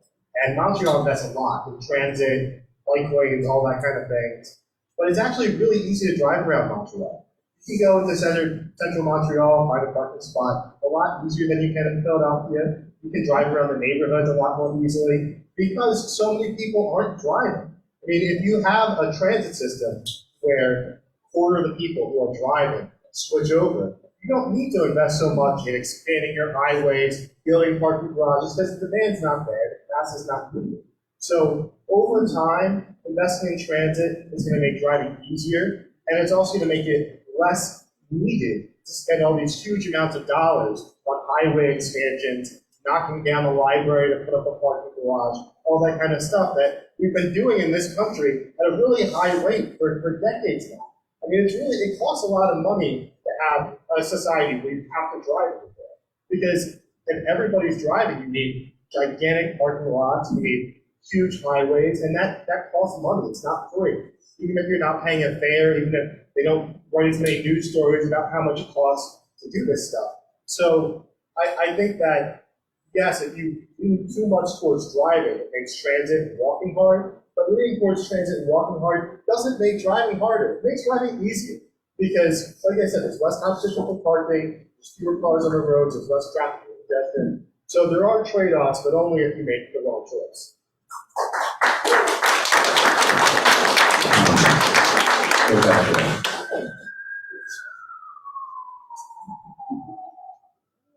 It's coming, it's coming. Built the train. I'd like to take it, but I think you. The woman in the red. My name is Susan Kramer, And I've lived in Northeast for 44 years. We moved over here from Jersey because there were no buses in Jersey. And one of the members of the family couldn't see anymore. So we picked a house in Mirabus for it. And I will tell you, when I first started working in 17 in my 20s, it took 45 minutes to get into 17. Now it takes a lot longer. We really, you know, and I'm in favor of a subway on the boulevard, but it won't do anything for me. Because even though I take the Roosevelt Boulevard every day, I go to Drury Ave to get off near the zoo, and I work at Bruce Touch Museum, which is near the zoo. So it won't really help me except for getting other people off the boulevard. But of the 44 years I've been here, 16 were without a car. And I worked as a per diem accountant. Took the Norristown Speedway through the 19 to the L, to 69th Street, took the Norristown High Speedway up to Bryn Mawr, and then tried to take the trains back. And the trains, especially in the middle of winter in tax season, they all break down. There's ice, there's warmer problems, there's whatever. So SEPTA is just what exists doesn't function well. We'll go up to Jenkintown, or to Jenkintown, go to 28 to 77. It doesn't connect. I had to go to work 45 minutes early. Then took the 28 to Elkins Park Station and took it back to Jenkintown Station. Okay, that sort of works as long as you wanted to wait 30 minutes at the Elkins Park Station. So nothing around here really connects well and takes 4 times as long as it ever did. But after the pandemic, went back to work, got on the L, there's excrement in the L. It's dirty. Nobody's there. Nobody's riding it. Now we hear in the paper other car events are happening on the L, so of course we're not going to use the L. Just to go to doctor's appointments at Asian Market. People are now driving when they would have taken the L in 5 seconds. I mean, I'll tell you, we used to come home from Center City at 11 o'clock at night, and there'd be a line up to whatever to get on the 58 to come up Bustleton, because that was the only bus that was functional. There wasn't a 14. And even that closes.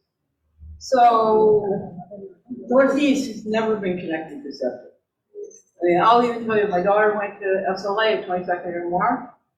Originally, when she was a freshman, I said, oh, let's use the Fox Chase one. A lot of two-part school, high school kids going down there. Lasted 3 whole months till winter came. Yeah, the Transformers stopped going. It's like, okay, you won't make it to school. I'll take you down to the L, you can take the 19, and okay, and save that. Yeah.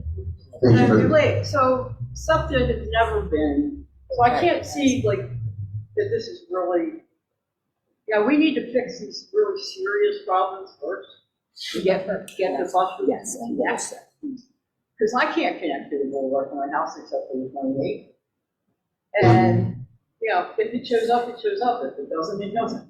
Thank you for the comment. I can certainly sympathize from my wife and I are at large, and McGee, you either take the 58, 59. You got a shot at rush hour to get there, to get to Center City if the bus is on time, maybe an hour and a half. If you're off peak hours, good night. I mean, you're just going to be stranded. And I agree with you. And I would not say though it's an either or. I think it could be a both end. I think it can be a both end. And over here. Sure. Yes.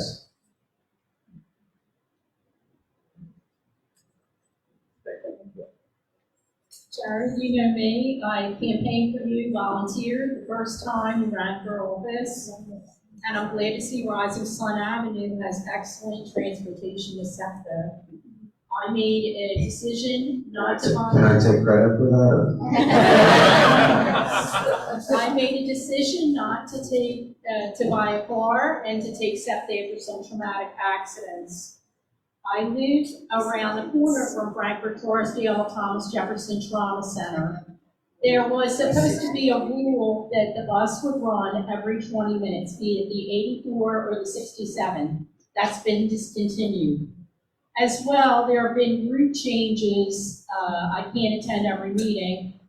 that are not combined anymore. Like the 66 is not stopping at every stop, which is breaking the law if people are handicapped and have to go a block or 2 or 3 longer. There have been additional stops that only one bus will stop at.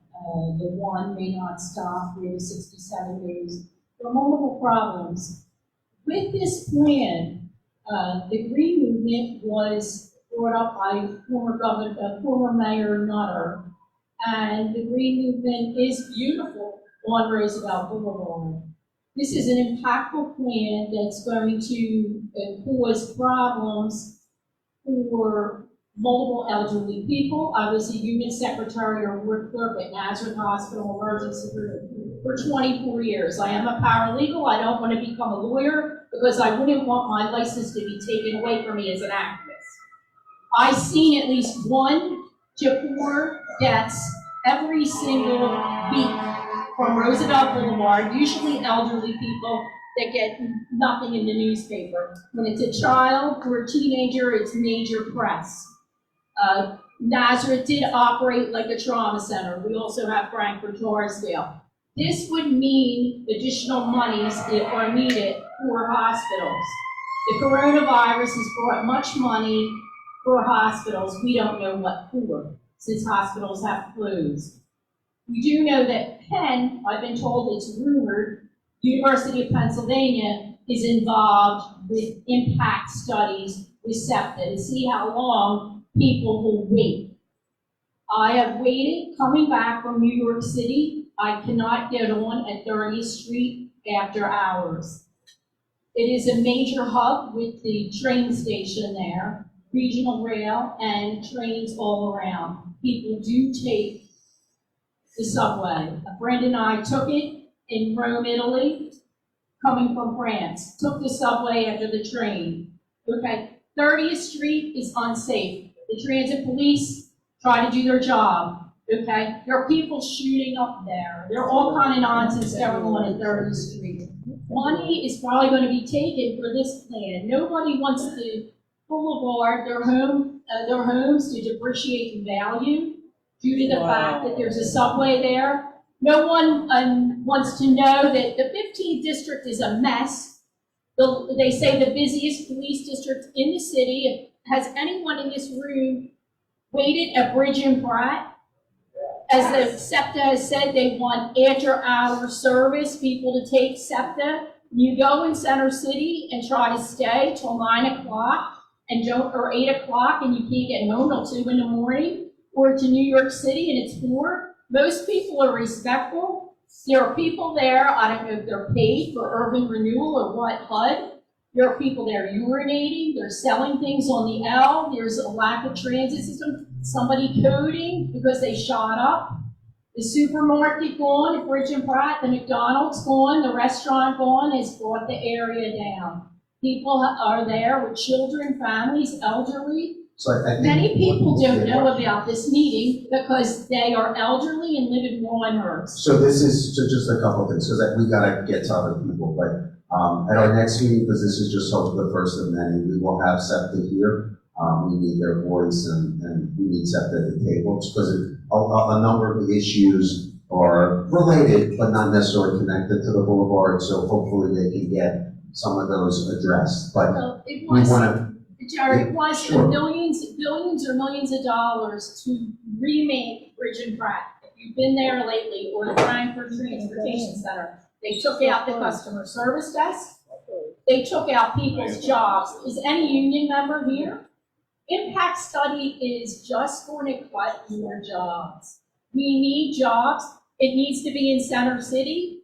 For the lady from Chinatown, it's a 2 or 3 block walk to Chinatown from the L. We just need a safe, clean L. We need people to clean up under the L. Anyone I lived in South Philly, there always has to be a watcher when there's a subway or an L. So we had something happen in New York called Bernard Gotts. We don't want a teenage boy dead. We don't want gangs around.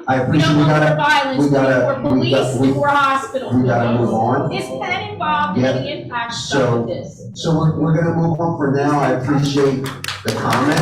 And we'll be sure, if you want to come up to me afterwards and we can get some of those issues addressed through SEPTA, happy to do it, and they'll definitely be Is at our Leslie next here, meeting. the head of SEPTA? Yes, And then any please. of our representatives? Hello, my name is David. I'm 17. I've been living in the Northeast ever since I was born. I used to live off of the boulevard. Jared probably knows that because I've spoken to you a lot. It's nice to see you again. Now I live right on the boulevard.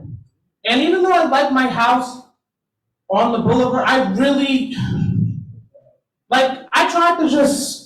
trying to cross the boulevard is a pain because some lights just don't work. Sometimes I have to just run across and just hope that I don't get hit from the express lane or the local lane because people are just driving crazy and fast.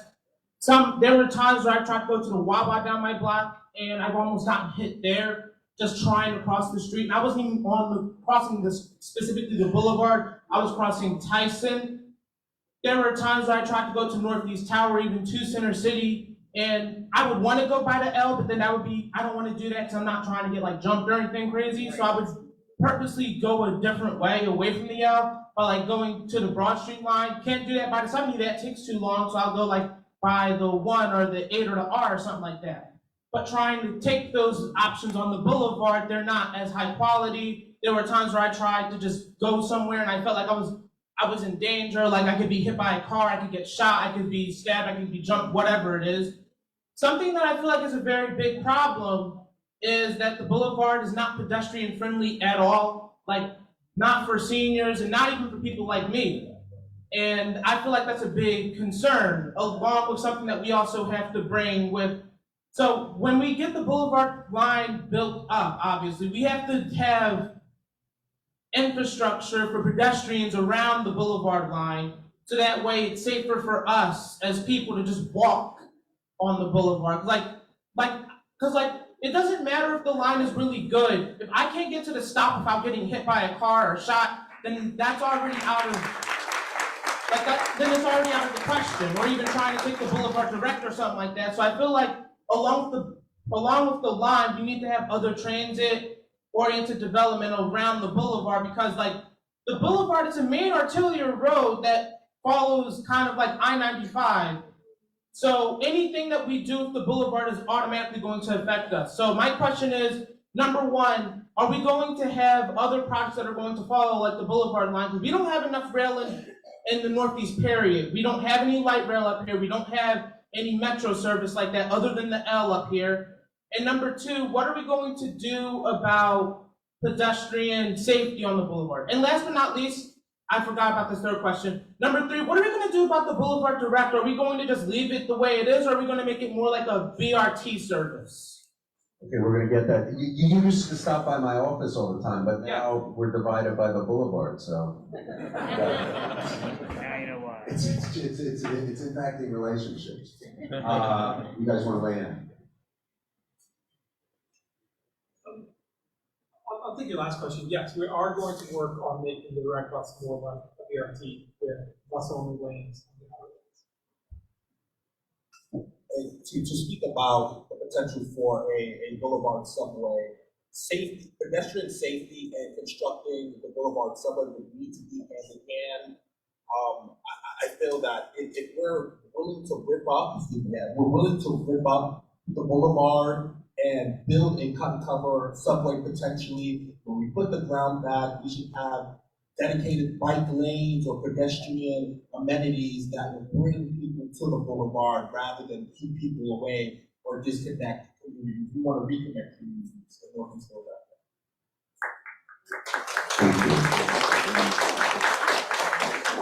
Jim. And we've got a little more time, but if folks could keep their comments as short as possible so we get all voices heard. Yeah. Yeah, hi, my name is Jen Lehman. I live in Summerdale. I've lived in Northeast about 20 years. And I love it here. But I would say I would love to see either a subway or L that would be on the boulevard. I'm really happy to see all the students here. I think that's exciting. And also, to your comment too, I know you said we don't have any candidates from the Northeast for the next mayoral election. However, I'm not sure that it's not too late for a Northeast candidate to throw in there, just saying. Anyway, I think that now is a really timely time to be talking about this because of climate change alone. I mean, I think we all feel it. I mean, my block is, I feel like it's degrees hotter each summer. And I think like we don't want to be adding more car traffic. We want to be making ways for people to get around efficiently publicly, you know? The other thing I want to say is about students, both high school students and college students. I work for a nonprofit. I work in one of the larger K-5 public schools as a community social worker. And we would love, you know, Philadelphia has a ton of universities. We would love to have student teachers, student social workers, students, universities investing their resources in our public school. However, I hear time and again, it's too hard to get there. You're in the Northeast. We're not by Temple, we're not by Penn, we're not by Drexel. And there's a lot of schools like that up here. And how many more resources we could be connecting if it was an easier link. And then also, don't get me wrong, school equity issues are not going to be solved by transportation alone, but these systems all overlap. And so I believe the answer to school equity issues are quality public schools in every neighborhood. However, until that happens, students are traveling to school. So I would love for a feasibility study to address what would a boulevard line do for education equity? You know, are there more students that could access high quality schools if the transportation were easier? Because right now, students in my neighborhood in Somerdale are making at least 2 transfers, if not more. And it's a long commute to a lot of the schools. So that, and also echoing the gentleman's comment over here, I'd love also for a study to include what do pedestrian overpasses or some kind of creative way of linking the sides of the boulevard for pedestrians look like. So those are my comments on it.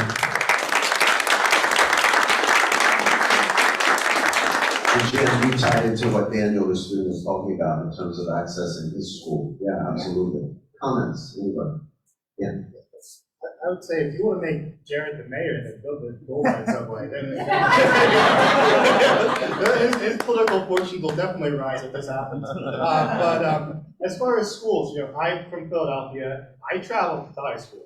If you look at the selective high schools in Philadelphia, every single one of them is walking distance to Broad Street and the Broad Street line. So if you give students in Northeast Philadelphia this Boulevard Subway, they'll be on Broad Street. They'll be able to go to Carver, they'll be able to go to Colombo, Central, Masterman, Girls High. All of those schools are right along the boulevard. Another thing is Northeast High School isn't very far from the boulevard. There's a huge, huge football complex. It's very hard for students from the other parts of the city to get there. They'll be able to get there. They'll be able to get their friends to go to games. They'll be able to get their family to go to games. You know, it stinks if you're playing a high school match and you can't get any of your friends to go and support you because it's all the way out in Northeast Philadelphia and you're 15 years old and you can't drive and your parents work. If you build this, they'll be able to come out here. They'll be able to go to the game. They'll be patronizing the pizza places and stuff before they go back home. So for young people, actually, they're going to be seeing the biggest benefits. That's why it's tough to build transit sometimes, because the people who benefit the most are, I think, less likely to vote and be involved, whereas people who don't benefit are more likely to. So it's very encouraging, like you said, to see so many people out here from different groups and ages who support this project. Thank you. Yes, sir.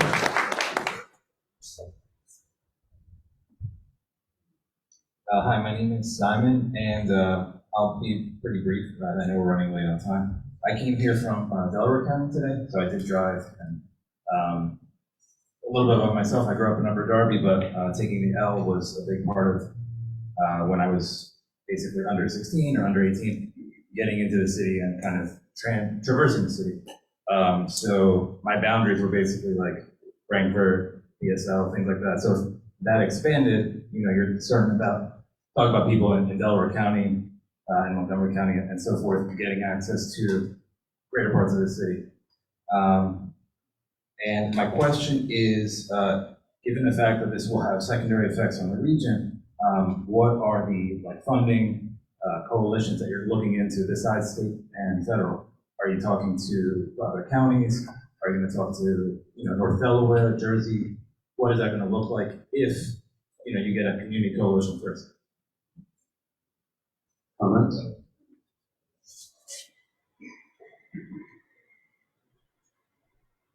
So of course, this is still pretty much in its infancy. I and other members of the Square, and of course, the state representative, have been speaking to people about the project. But of course, there's always room for improvement. We always want to reach more people. So if you have anyone in mind that you would like us to reach out to and speak about this project, I am open here. So this is just beginning. Trust me, there will be a lot more engagement to come. So but thank you very much for your time. I would just also say on that, 2026, everyone knows what 2026 is? Yeah. 250th birthday of the US. The other landmark birthdays in the United States have led to massive infrastructure investment across the whole nation. We are the birthplace of the nation. And wouldn't it be beautiful if by 2026, I was going to say we could have real rapid transit on the boulevard, but how about that we just had advanced the conversation so that rooms like this are seen throughout the whole city of Philadelphia? I think we can do that if this coalition and others unite and keep moving this process forward. So that's, yes, sir.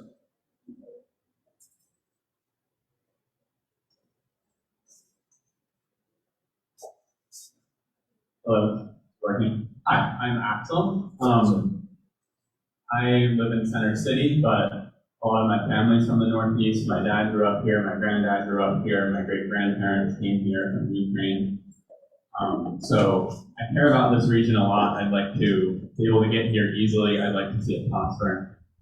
One thing I'd like to ask about, though, is we've been kind of talking a lot about the subway itself, what kind of benefits the transportation will have, and we know that having rapid transit like that will contribute to development in the area, more transit-oriented development, more businesses, and we talked a little bit about making the boulevard more pedestrian-friendly. But I guess I'm wondering, especially for the subway option, if we go with that plan, what would go along with it to transform the surface of Roosevelt Boulevard? Because I think that needs to go hand in hand with the subway to make it desirable and make it accessible and make the boulevard a desirable place to actually boom in development. So, excellent. If I could take a stab at it, please. I love that comment. By the way, if people are not from the Northeast and you say you're from the Northeast, they typically say, oh, I think I have like a grandparent from there. I have an aunt from there. Where exactly is that? But it's good to have you here. Hopefully you'll move to Northeast Philly. there's a subway. Very good. It's very good.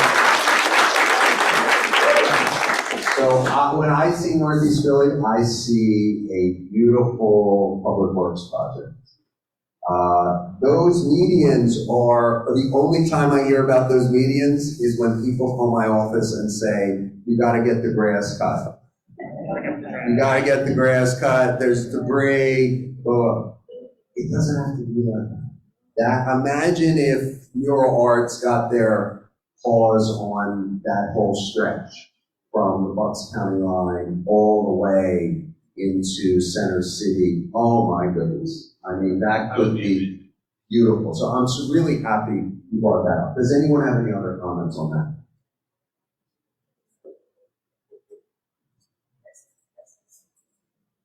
I would have to completely agree with the state representative on this.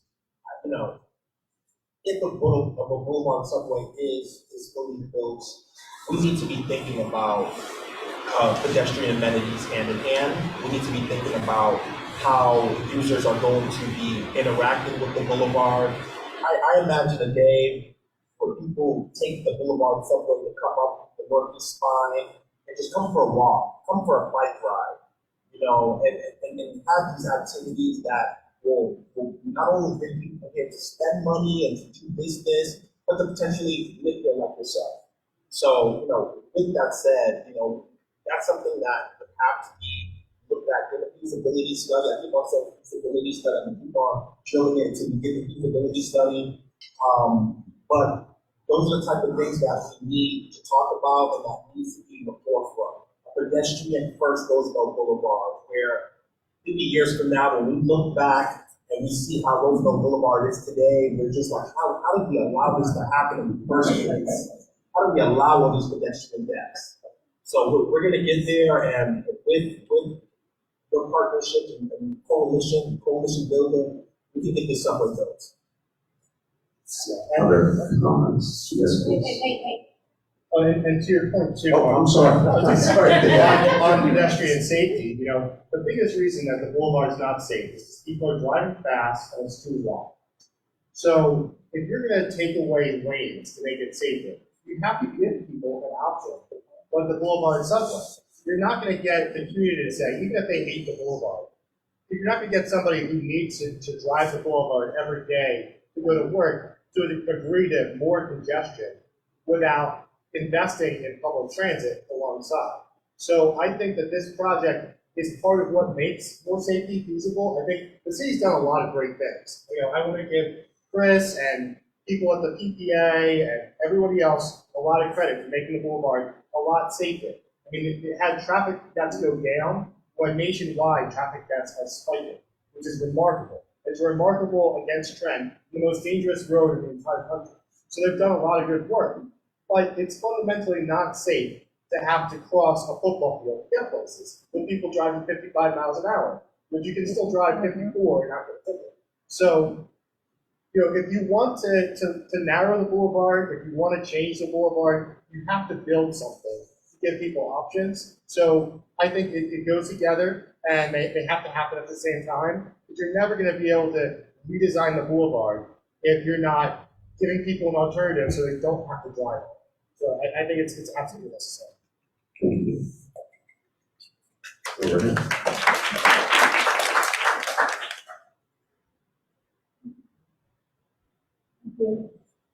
My name is Miriam Sachs, and first of all, I want to say this is my neighborhood. I've lived here pretty much my whole life. I've lived only a few blocks from here, so I've seen what it's like to take SEPTA, and for years I didn't have my own car until very recently, so I depended on SEPTA. First of all, any panelists who want to take a picture of the notes that I took, I invite you, because I've been like throughout this just taking very detailed notes on my own thoughts on this. I won't touch on everything because obviously I have a lot of thoughts, but I want to touch on my disability perspective, because the lack of available SEPTA options, some ADA issues with SEPTA, ability to also drive, where the current doctor's offices are, that has all had a direct impact on my health.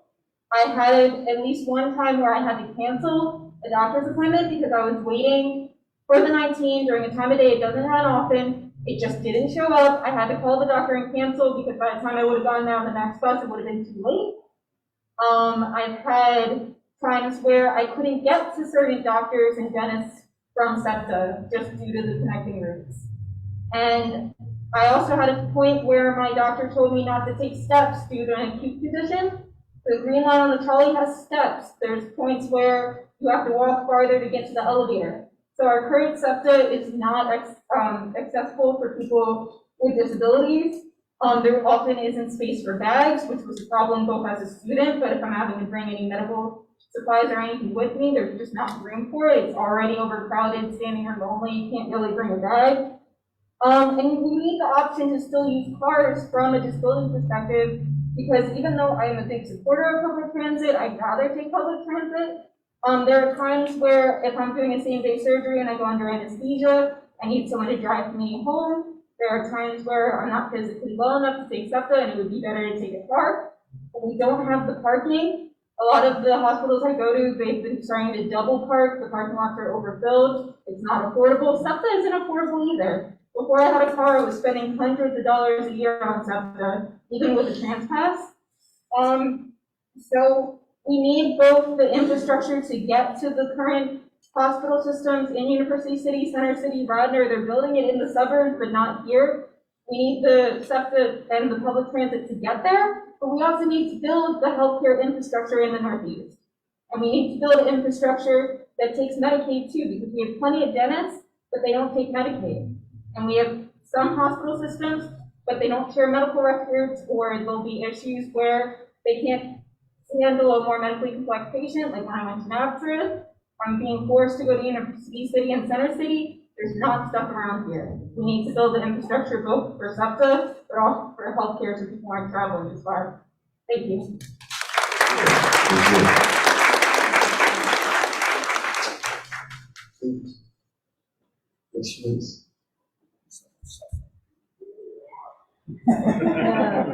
Hi, I'm Marlon. I've been in the Northeast for 60 plus years.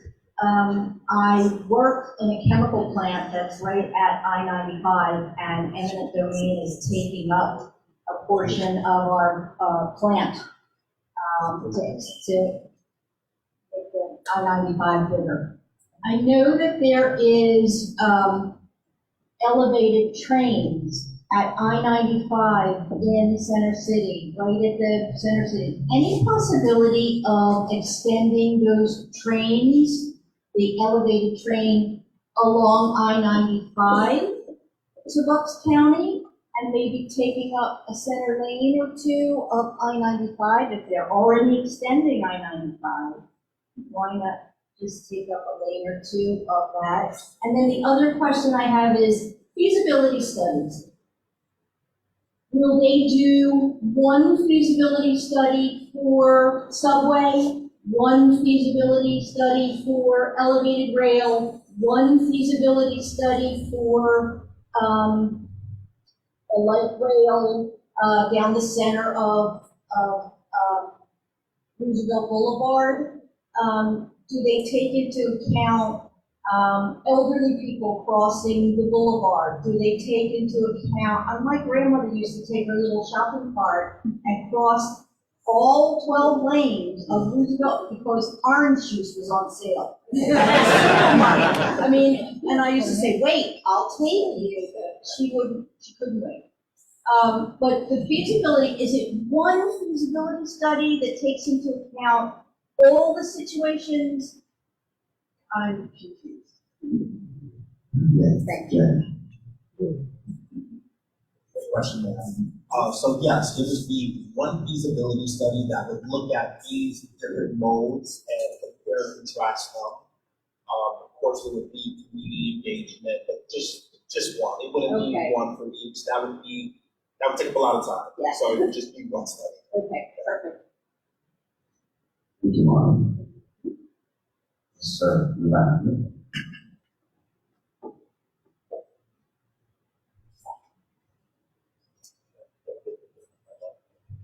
Hi there, my name is JD. I've been living in Philadelphia about 2-ish years. I haven't had a car for about coming up on a year and some change, so I've been actively involved in transportation. Question that I have related to the SEPTA board: what is it going to take to get more members, specifically representing Philadelphia, from a population density perspective? Way more people here in Philly. I've watched. I will also say there are a lot of urbanists and public transportation enthusiasts in the room. Philadelphia, historically, was one of the better cities, had more available options, and look where we're at compared to a lot of them. There's a lot of growth and development that's going on, but we can do a lot better. But also, how much time and how much money we can do. Yeah. Answers for JD.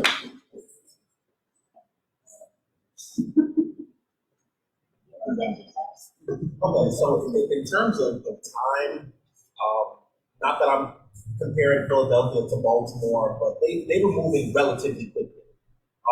They're coming from a situation where they have the Baltimore Red Line, it was canceled by Mayor Hogan, very unfortunately, and they want to move quickly to get a study of the different transit modes and figure out which one's best for the corridor and to move on it.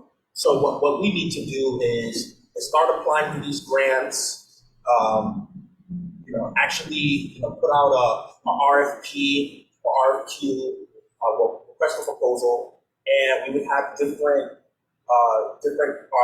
design groups that do this kind of work and reach out and say if they would be interested. And from there, we would choose the best one for the community. And that would be an organization that is going to do engagement work or has a plan for deeper engagement work. It wouldn't just be, we're choosing for one people. It would be multiple groups that would be bidding for a project like this, and then we can figure out which one works best for the community and move forward. But the faster the better. And on the SEPTA board question, I mean, if you want more influence on the SEPTA board, you have to pay for it. I mean, the current structure is just given the fact that Harrisburg is the biggest contributor to SEPTA's budget. And getting that support in Harrisburg means getting our friends from the suburbs to vote for it, even though they don't use transit as much as we do. So their request was to have equal representation. I don't think that's very fair. I don't think it makes a lot of sense because people in Philadelphia use transit more. But the city only puts about $100 million a year in the SEPTA, whereas state government is putting $500 million. So if you want more influence on the SEPTA board, the city has to have a mayor who wants more influence and is willing to put their money where their mouth is. Change the state legislature. Yeah, that too. Hello everyone, my name is Martin Gonzalez. I'm the corridor manager of the Cotman, Castor, Rising Sun, and I'm interested in whatever's gonna happen, either the subway or the elevated rail. I go into these. I work for OCCCDA, nonprofit organization, and we do work with workforce, and we help a lot of young folks get jobs. The only thing that's stopping them from getting jobs in this neighborhood is the transit. They don't have no way to get up here. I live in the North Philadelphia, and I had to buy a car because I didn't have no way to get up here. But I'm looking forward to seeing any of these results to happen. And I thank for all of you to be here. Enjoy. Thank you. O-Trip does remarkable work. I mean, they have been an indispensable partner for the work that we do. Thank you to you, Jen. Thank you. Please.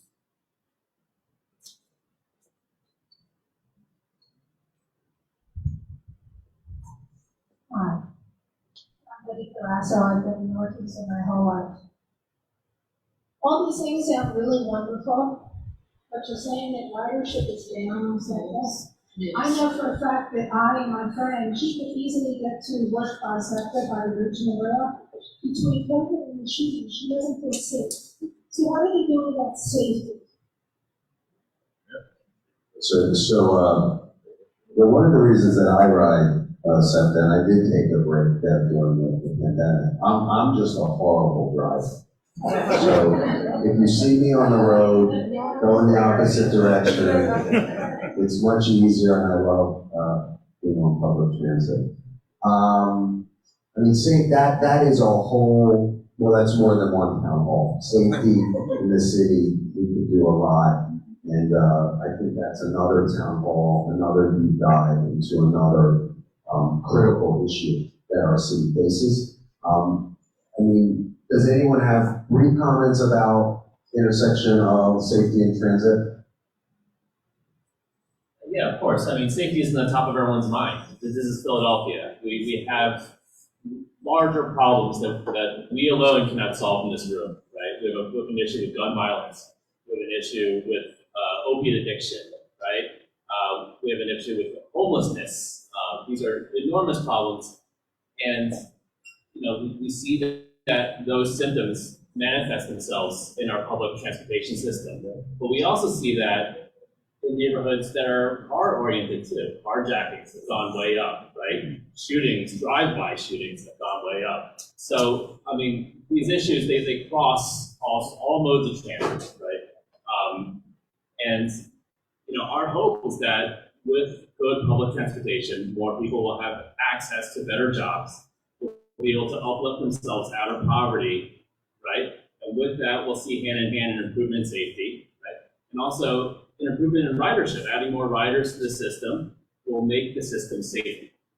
Adding more folks who use the system to get to work, to get to their essential jobs at all hours a day.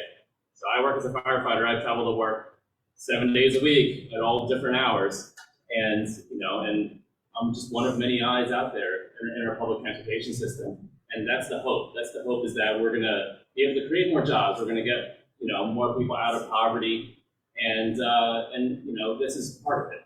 It's $10 a round trip to get to Thank town. you so much. No Other transfer. comments? No transfer Yes. whatsoever.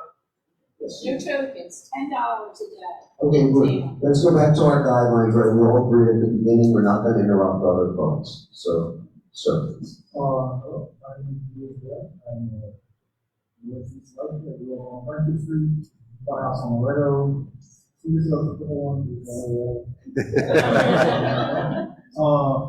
One thing I can say is, I think I spend less on my house than all of my friends who live in Fishtown, West Philly, Georgetown, have more space than them. And whenever I talk to them, I have friends who are always living in place, and I said, hey, come to the Northeast. That's great. We've got room. And they're all like, I would like to have a 15-minute walk to the center. And that's usually what keeps them in the city. I think getting transit here is important just so more people can see the good things that we have in the Northeast. It kind of really bums me out that all these people are going to be here for the World Cup, spending money in all sorts of businesses all over the city. They're probably not really going to come up here in the Northeast. We got better pizza than any pizza. And cheesesteaks. I guess the only other thing I wanted to say is I think there's also a lot of knowledge and expertise in this room just around the history of this sort of fight for more mass transit in Philadelphia. And I hope that as this process continues, there's some sort of way of making sure that's all archived, honored, respected. Because I would just hate, for 20 years from now, we're still having this conversation. And because I'm in a meeting 20 years from now, I remember when we had that meeting on the subway. Yes, I would like to be able to be on the subway in 20 years because that's probably when it's going to be done. But yeah, I'm willing to wait. I'm willing to come to meetings. Thank you. Best food in the city. You are correct. Yes, please. Yes. I have a question. Hold on one second. Let me just get you a mic and then fire away.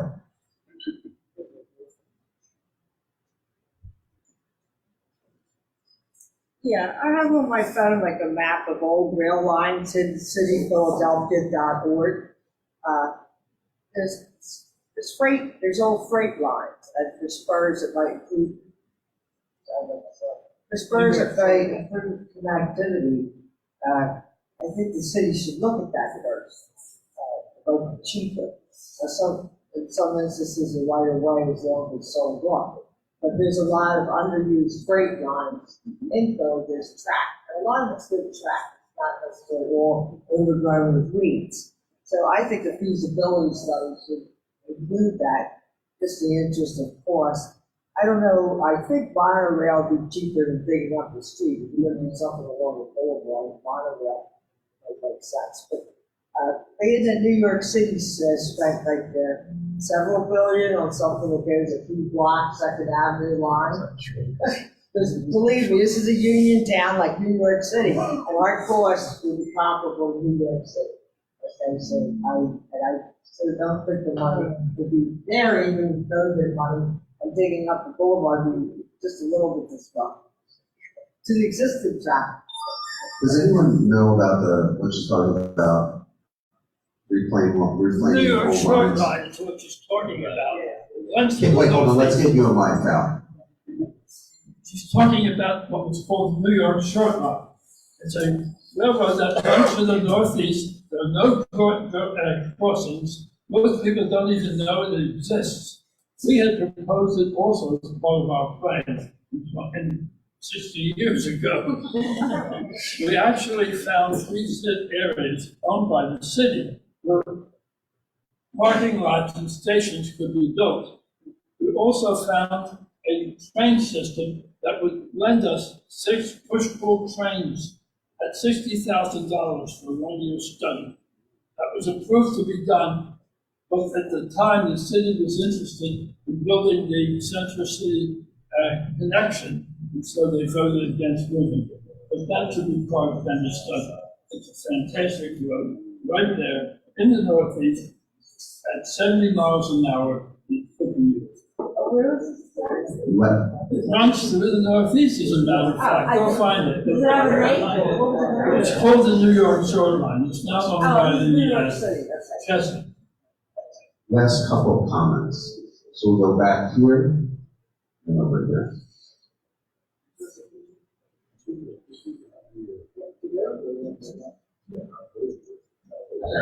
So my name's Jacob. I've lived in Philly for about 2 years.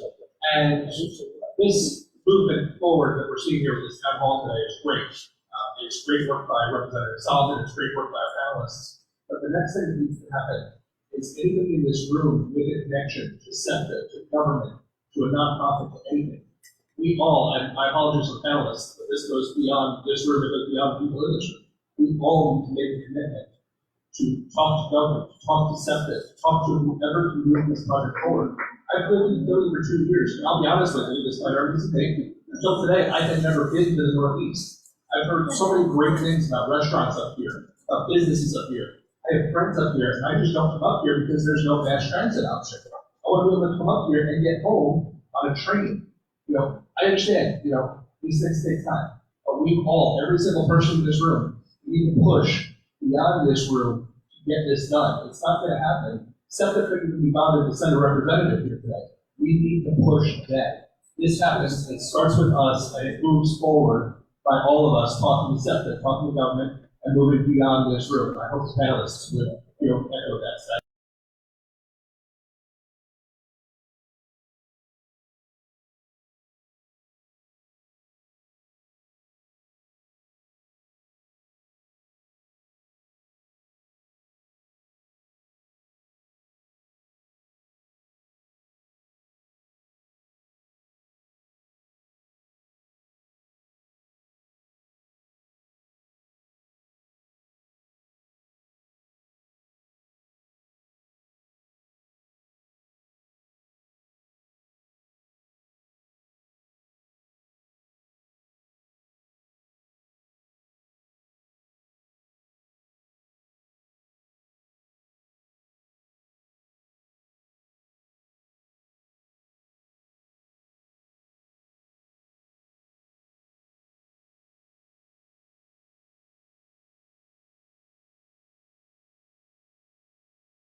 routes, better transit, and reducing traffic. All great things. But the thing I've been hoping to say is that folks like us, our momentum can be used to create conditions that, because we're making a place more desirable, as you pointed out, desirable because of the transit, which then makes it desirable because of the land use and what we can do with it.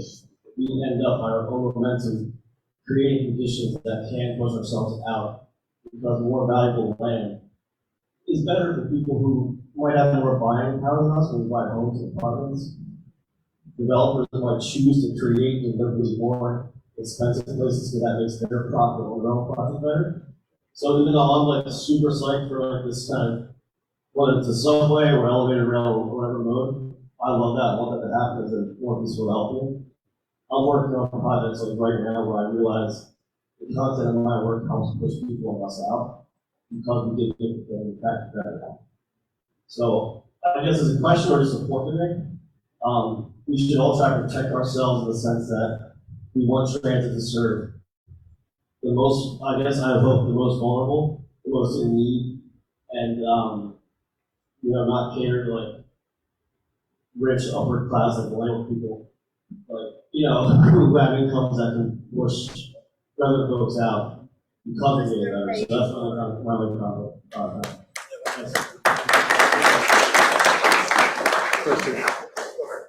Chris and Jen?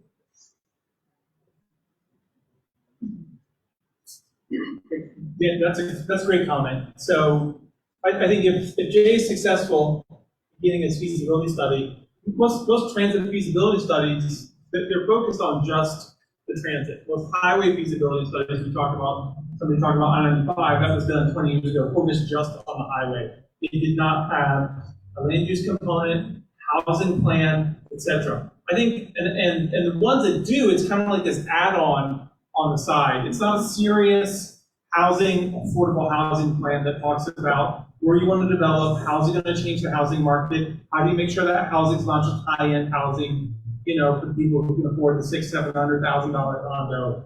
So I think any feasibility study needs to have a housing equity plan that takes a hard look at the land use. And that's, I'll be honest, that's not going to be popular. Maybe it's popular with some folks here, but upzoning, building more, density, I like it, but it's like there's a lot of folks who are not going to like it. So it's got to have a hard conversation, a hard community conversation about what do we want, this area to look like after the transit gets built, and how do we make sure that the people here now are going to be the people who are benefiting from this investment.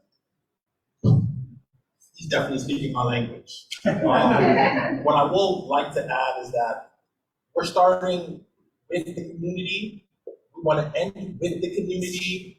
There's things that we can do, like have anti-displacement measures. We can take grants from the FTA to Federal Transit Administration to study anti-displacement measures along the corridor.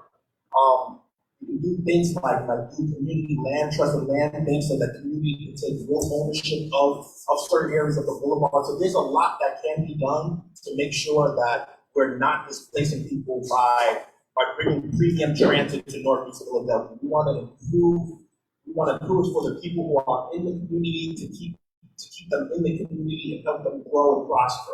I'm here for it. So I want to close with, well, first of all, my staff. When I was in the military always teaches you that you have to have a good SOP, standard operating procedure. All matters is the SOP. And the individuals, they just sort of fit in. So you can put anyone in a role. I've learned in these jobs that that's completely untrue. The Army's wrong about that. I have the best staff who always work so hard for all of you in the Northeast and make me look good, and I am so appreciative. Mary, my chief of staff, please.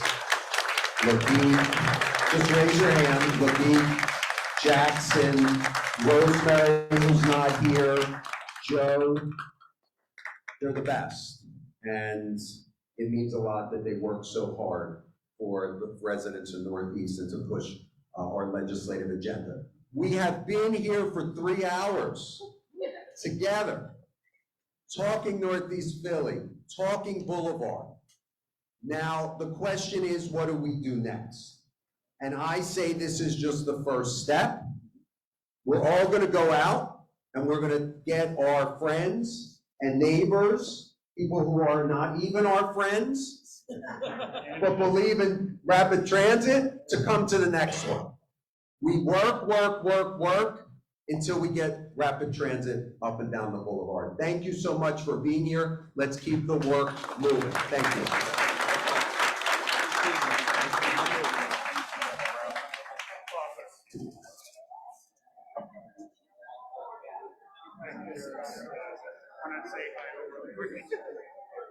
Pardon me?